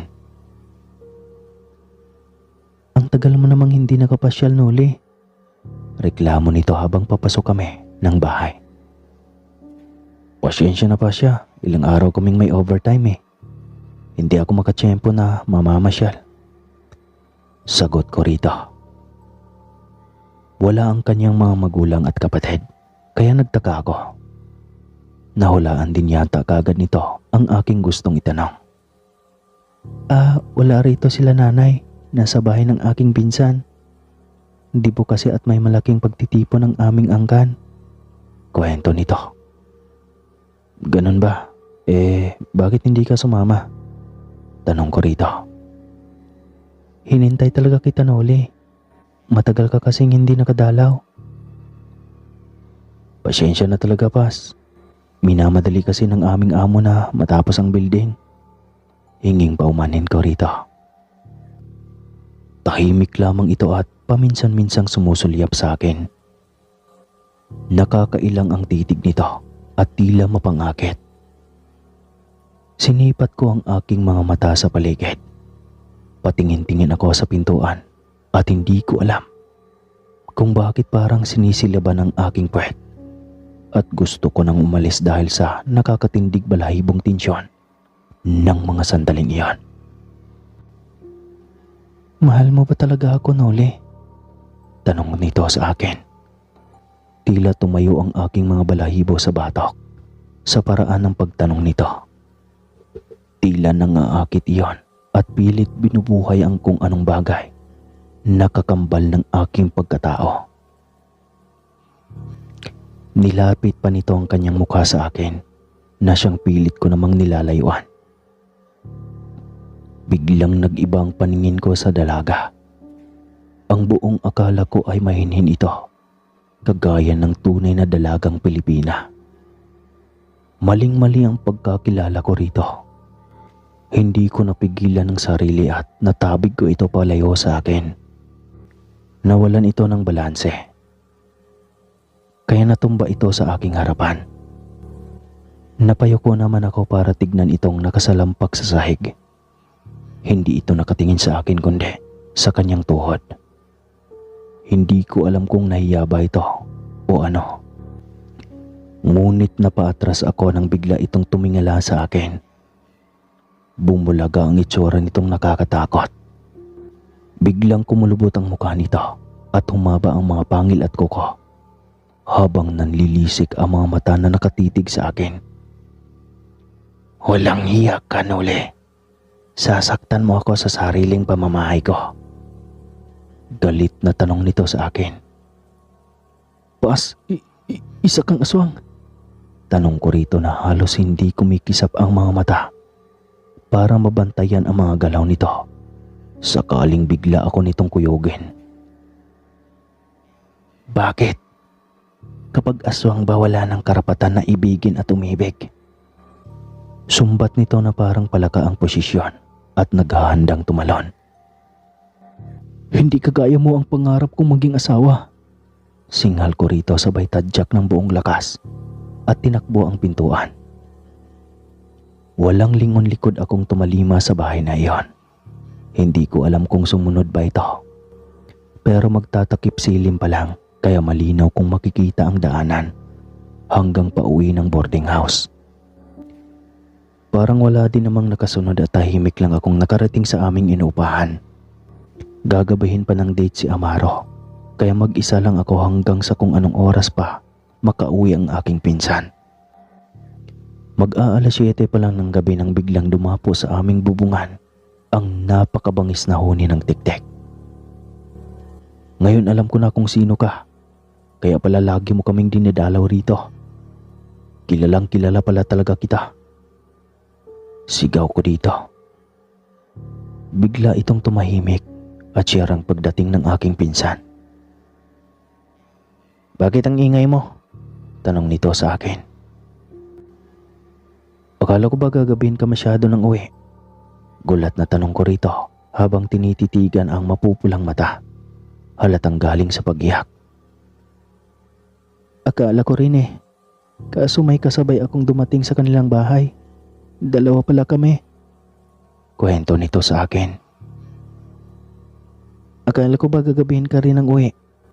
Sabi mo, susulitin mo ang oras kasama si Pasha dahil bukas uuwi na tayo ng Negros. Dugtong ba nito?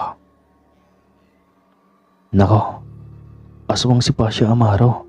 Abay hindi ko pangarap magkaroon ng pakpak sa gabi. Kadiri iyon. Kwento ko rito. Pareho kaming napailing. Maya-maya ay nagtawanan na lang din. Pareho kaming minala sa babae. Malalayong sa akin. Aswang talaga.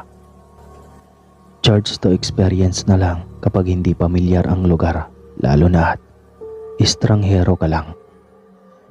Huwag umakyat ng ligaw. Kadalasan doon tayo napapahamak, pero hindi ko naman nilalahat. Kaunti lang din naman ang mga aswang. Kaya ang mga malas lang ang kadalasang nabibiktima ng ganoong kapalaran.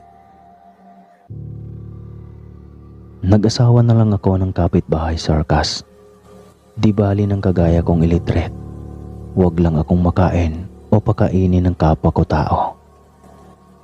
Ang pagiging illiterate naman ay pwedeng baguhin. Ang pagiging aswang, mahirap nang alisin. Mamamatay ka muna bago maging malaya sa pagiging ganoong nilalang. At hanggang dito na lang po ulit mga kaaswang. Maraming salamat po sa lahat ng nakikinig. Uli po, ako po si Nole ng Visayas. Ingat mga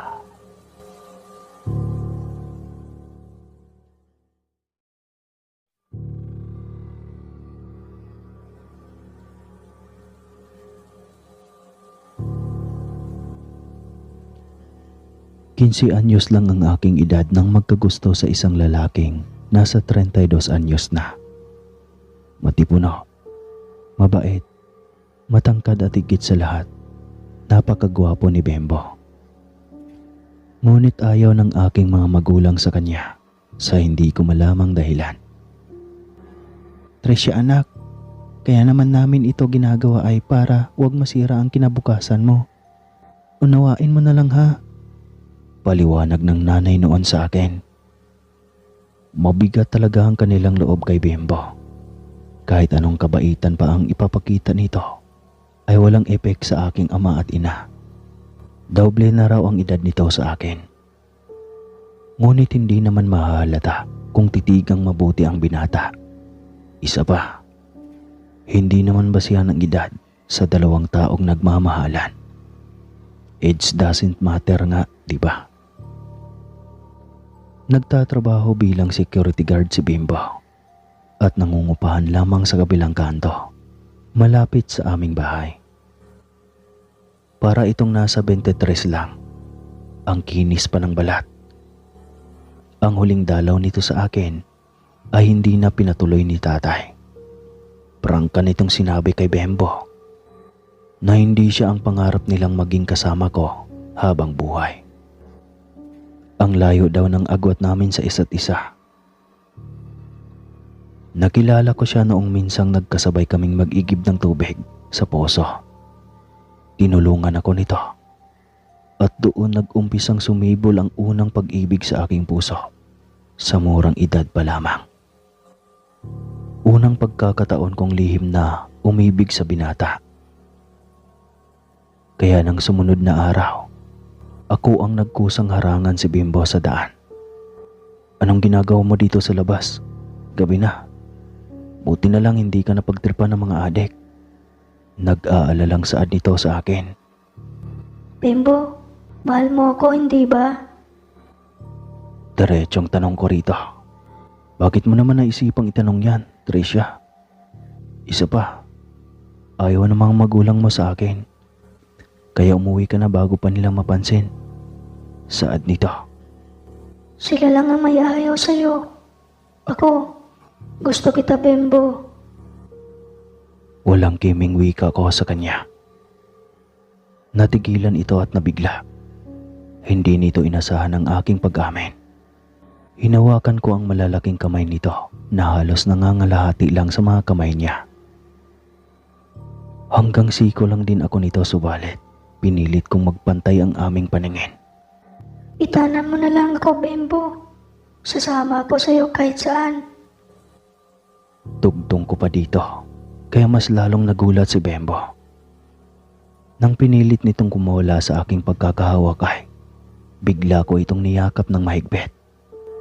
Sige na, Bimbo. Sasama ako sa'yo kahit saan.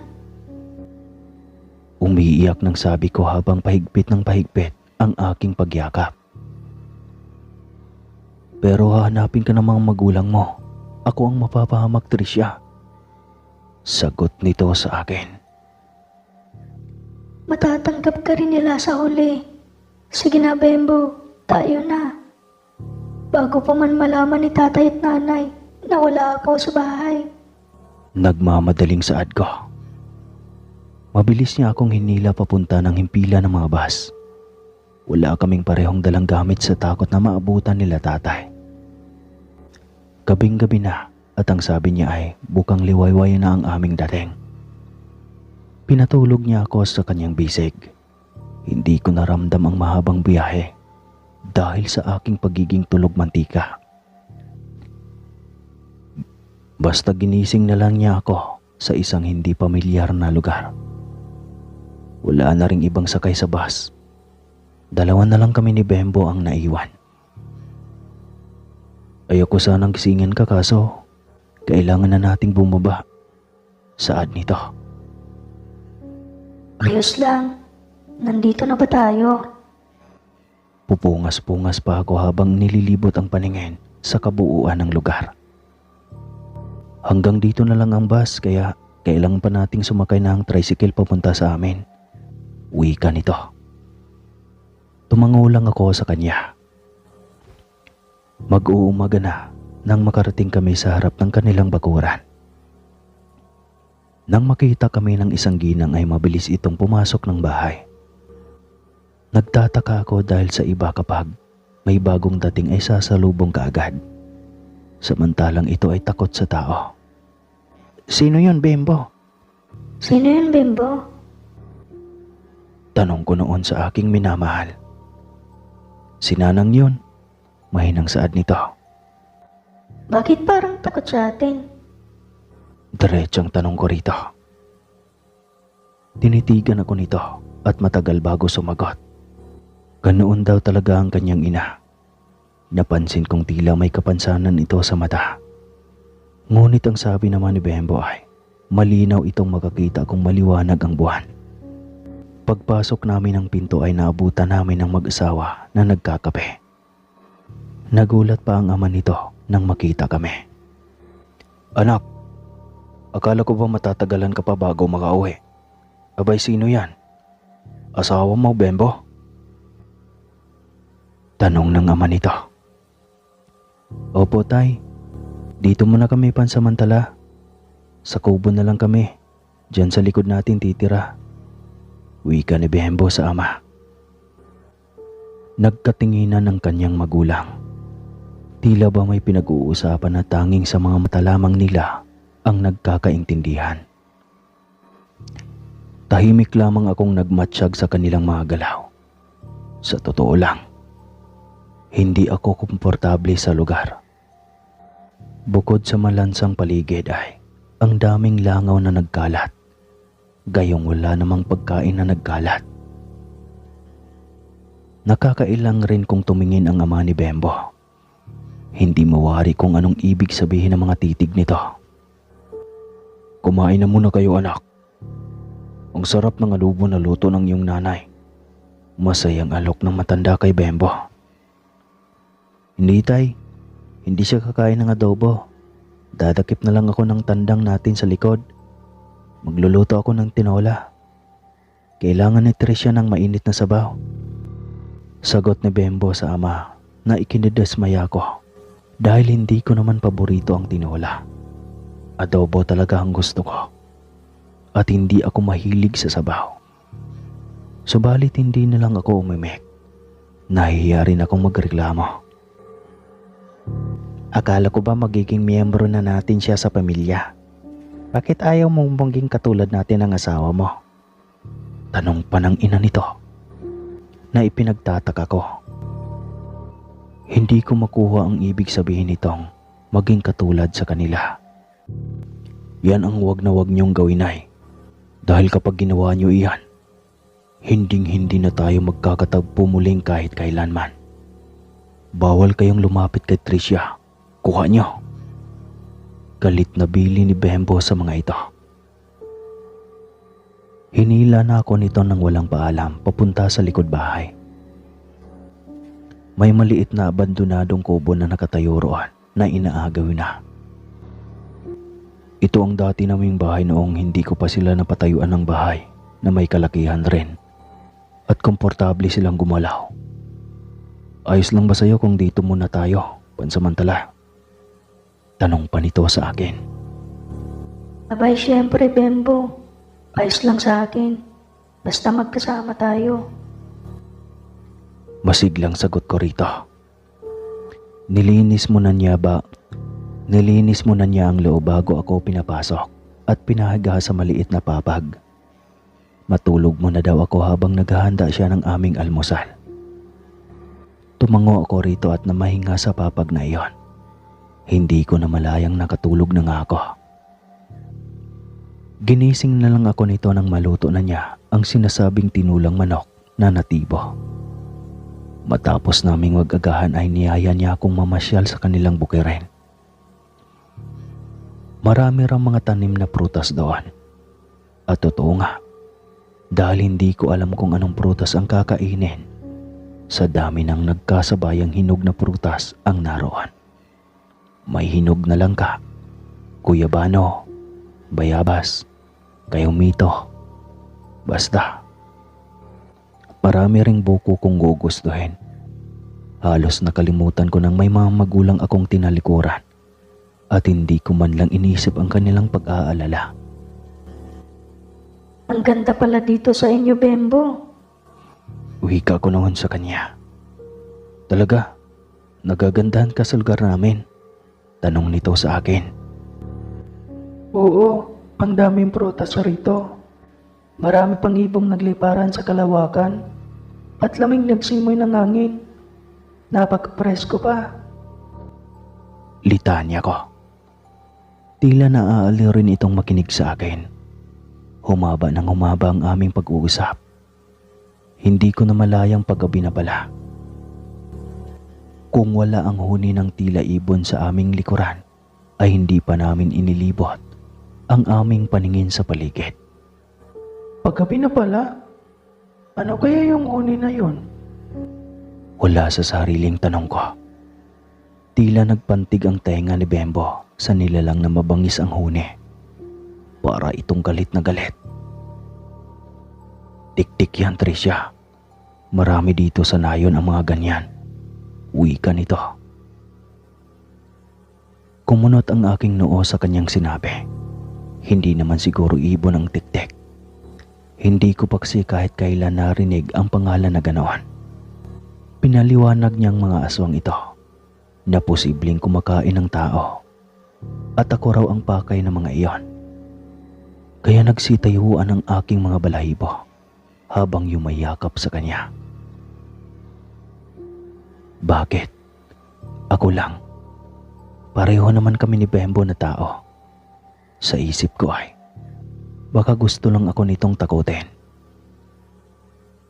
Pagdating ng bahay kubo na aming tinitiran ay mabilis na isinarado ni Bembo ang pintuan. Ayaw pa nitong sa gilid ako higa. Ilang sandali pa ay narinig naming muli ang huni ng tiktik. Sinundan talaga tayo ng aswang, Bembo? Tanong ko ulit sa kanya. Oo, baguhan ka kasi kaya nanggigil sa amoy mo. Tumayo ang aking mga balahibo sa sinabing ulit iyon ni Bembo. Huwag na lang daw pansinin. Hindi rin daw ang mga ito makakalapit sa akin. Siya na raw ang bahala. Subalit ilang oras na kaming nakahiga ay paikot-ikot pa rin ang nilalang sa aming bakuran. Pakiramdam ko nga, hindi ito nag-iisa. Nakakailang ulit na kami sa lovemaking at antok na ako. Subalit huni pa rin ng mga ito ang umuukil-kil sa aking pandinig. Dulot ng pagod ay hindi ko na mapigilan pang tuluyang hilahin ng antok ang gising kong diwa. Hindi ko alam kung gaano katagal akong nakatulog. Basta't nagising akong napakaingay na sa labas ng aming kubo. Napakadilim sa loob kaya kinapa ko na lang si Bembo sa aking gilid. Subalit hindi ko ito maramdaman. Bembo! Bembo! Asan ka? Paulit-ulit na tawag ko sa kanya. Subalit walang Bembo na sumasagot. Nakaramdam na ako ng takot sa mga sandaling iyon. Baka didukot siya ng aswang at pilit hinila palabas ng kubo. Sobrang nag-aalala ako dahil hindi ko alam kung saan ko hagilapin si Bembo. Mabilis kong sinuot ang aking mga saplot at bahala na kung anong mangyari sa akin. Kailangan kong mahanap si Bembo. Nang bumaba ako ng hagdan ay mabilis kong inikutan ang likod ng kubo kung saan ang gagaling ang ingay. Mga nilalang na nakipagbuno sa isa. Tila pinagtulungang kuyugin ito. Kaya sa utak ko kaagad ay si Bembo ito. Tila nawala sa utak ko na nakakatakot ang mga ito. Hindi ko pa naman nakita ang mga anyo at pagmumukha ng mga ito kahit minsan. Kaya walang alinlangang nilapitan ko ang mga ito. Walang dalang pangdepensa sa sarili. Bitawan niyo si Bembo! Umiiyak na sigaw ko sa harap ng mga ito. Biglang tumigil ang mga ito at napapukos ang atensyon sa akin. May isang gustong lapitan ako subalit mabilis na hinila ng nilalang na pinagtulungang kuyugin kanina. Mabilis din itong tumayo at kinulong ako sa kanyang mga bisig. Huwag niyong hawakan si Tricia. Mapapatay ko kayo lahat kapag gagawin niyo iyon. Saad ng garalgal na tinig. Pinilit kong tumingala para makita ang mukha nito, subalit napakadilim.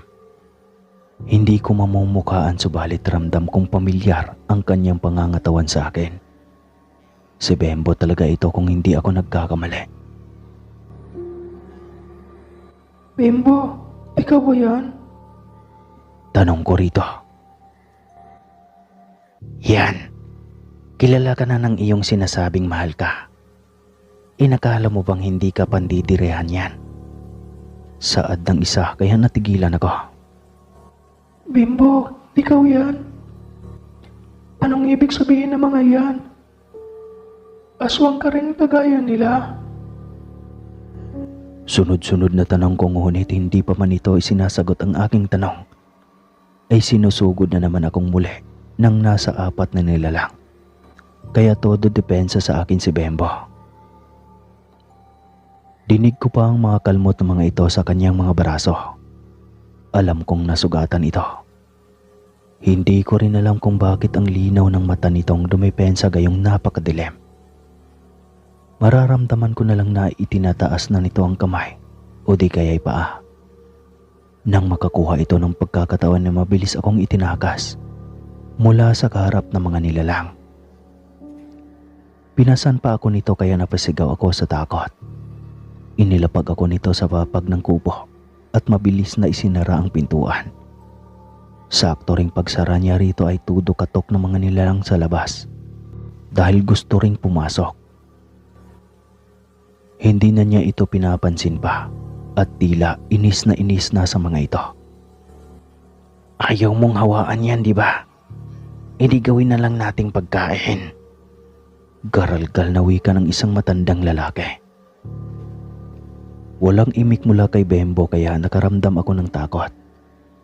Pinailaw nito ang lampara na di kerosene at inilagay sa aming gitna. Nagulat ako dahil puro dugo ang kanyang mukha at mga braso. Napatingin din ito sa akin at akma na sana ako nitong hawakan ngunit bigla kong inilayo ang aking sarili. Kaya naiwan sa ere ang kanyang mga kamay. Natatakot ka ba sa akin? Tanong nito. Tinignan ko ang kanyang mukha na tila nalulungkot. Nakakaawa rin ito kaya tinanong ko kaagad ito ng diretsahan. Aswan ka rin ba kagaya nila? Tanong ko sa kanya. Oo, pero kaya kitang poprotektahan mula sa aking mga magulang at kapatid. Hindi ka nila magagalaw hanggat naririto ako. Saad nito. Tang na naman, Bimbo. Sumama ako sa iyo dahil mahal kita. Kaya kong ipagkatiwala sa iyo ang buhay ko. Pero bakit sa dinami-dami ng pwede natin pagtaguan? Bakit dito pa sa inyo kung alam mo naman palang mga aswang ang pamilya mo? Umbat ko rito na umiiyak. Galit na galit ako at gusto ko nang umuwi kaagad sa aking mga magulang ng mga sandaling iyon. Bigla ko silang namimiss. Wala akong ibang pagdalhan sa iyo. Kung sa ibang lugar naman sa mga atsahin ko, malamang hindi rin kita mapoprotektahan sa mga iyon. Mas mabangis ang mga iyon. Kaya kita dinala rito dahil akala ko mapakiusapan ko ang aking mga magulang at kapatid. Ganoon din pala. Mahabang paliwanag nito. Nagsisisi ka na ba dahil sa pagsama mo sa akin? Tanong pa nito. Tinanong ko rin ang aking sarili. Kinapa sa dibdib ang sinasabi nitong nagsisisi. Tila wala naman. Oo, namimiss kong bigla ang aking mga magulang pero sa mga bisig ni Bembo, tila kumpleto ang mundo ko. Kahit napakaraming beses kong pinagbali-baliktad ang lahat ng sitwasyon, gusto ko pa rin nasa tabi ni Bembo sa lahat ng pagkakataon. Maging aswang man siya o halimaw man. Kahit bata pa ako, alam ko ang puso ko ay totoong umiibig sa pagkakataong iyon. Hindi ko na magawang magalit pa sa lalaking kaharap. Yakap at init pa lang ng kanyang katawan ay tanggal na lahat ang aking tampo. Kinabukasan ay niyaya ko na itong umuwi sa aming bahay. Nangako akong isesekreto lahat ng kanilang lihim sa aking pamilya. Hindi ako makakatagal pa sa ganoong sitwasyon. Mabilis ko naman itong nakumbinse. Pagdating ng bahay ay niyakap kaagad ako ng inay. Sobrang nag-alala daw sila ng tatay. Nakiusap akong hayaan na kami ni Bembo dahil may nangyari na sa amin. Wala na rin nagawa ang mga ito kundi ang pumayag. Natatakot na rin silang mawala pa akong muli sa bahay. Nagtaka pa sila sa mga sugat ni Bembo sa mukha at sa mga braso. Mabilis naman itong nakahanap ng depensa. At gaya ng ipinangako ko, inililihim ko lahat sa aking mga magulang ang tungkol sa kanyang angkan. Hinintay ko talagang mababawasan pa ba ang pag-ibig na aking nararamdaman kay Bembo. dahil sabi nila nanay ay papilab lang daw. Subalit naging 4 na ang aming anak at tila lumalim pa ng husto ang pag-ibig ko rito. Ilang beses rin akong nagigising na wala si Bembo sa aking tabi. Alam ko kung saan na naman ito, kaya hindi na ako nagtaka pa. Iyon nga lang, hindi mawala sa isip ko kung mag-alala na baka mahuli ito ng taong bayan. Kung sintidor mang matatawag, anong magagawa ko? Isa mahal ko ang aswang. Kayo, may mahal ba kayo? Ang tanong, mahal ka ba nun? Alright. Hanggang dito na lang po. Maraming salamat po sa lahat ng nakikinig. Muli po, ako po si Tricia ng Pilipinas.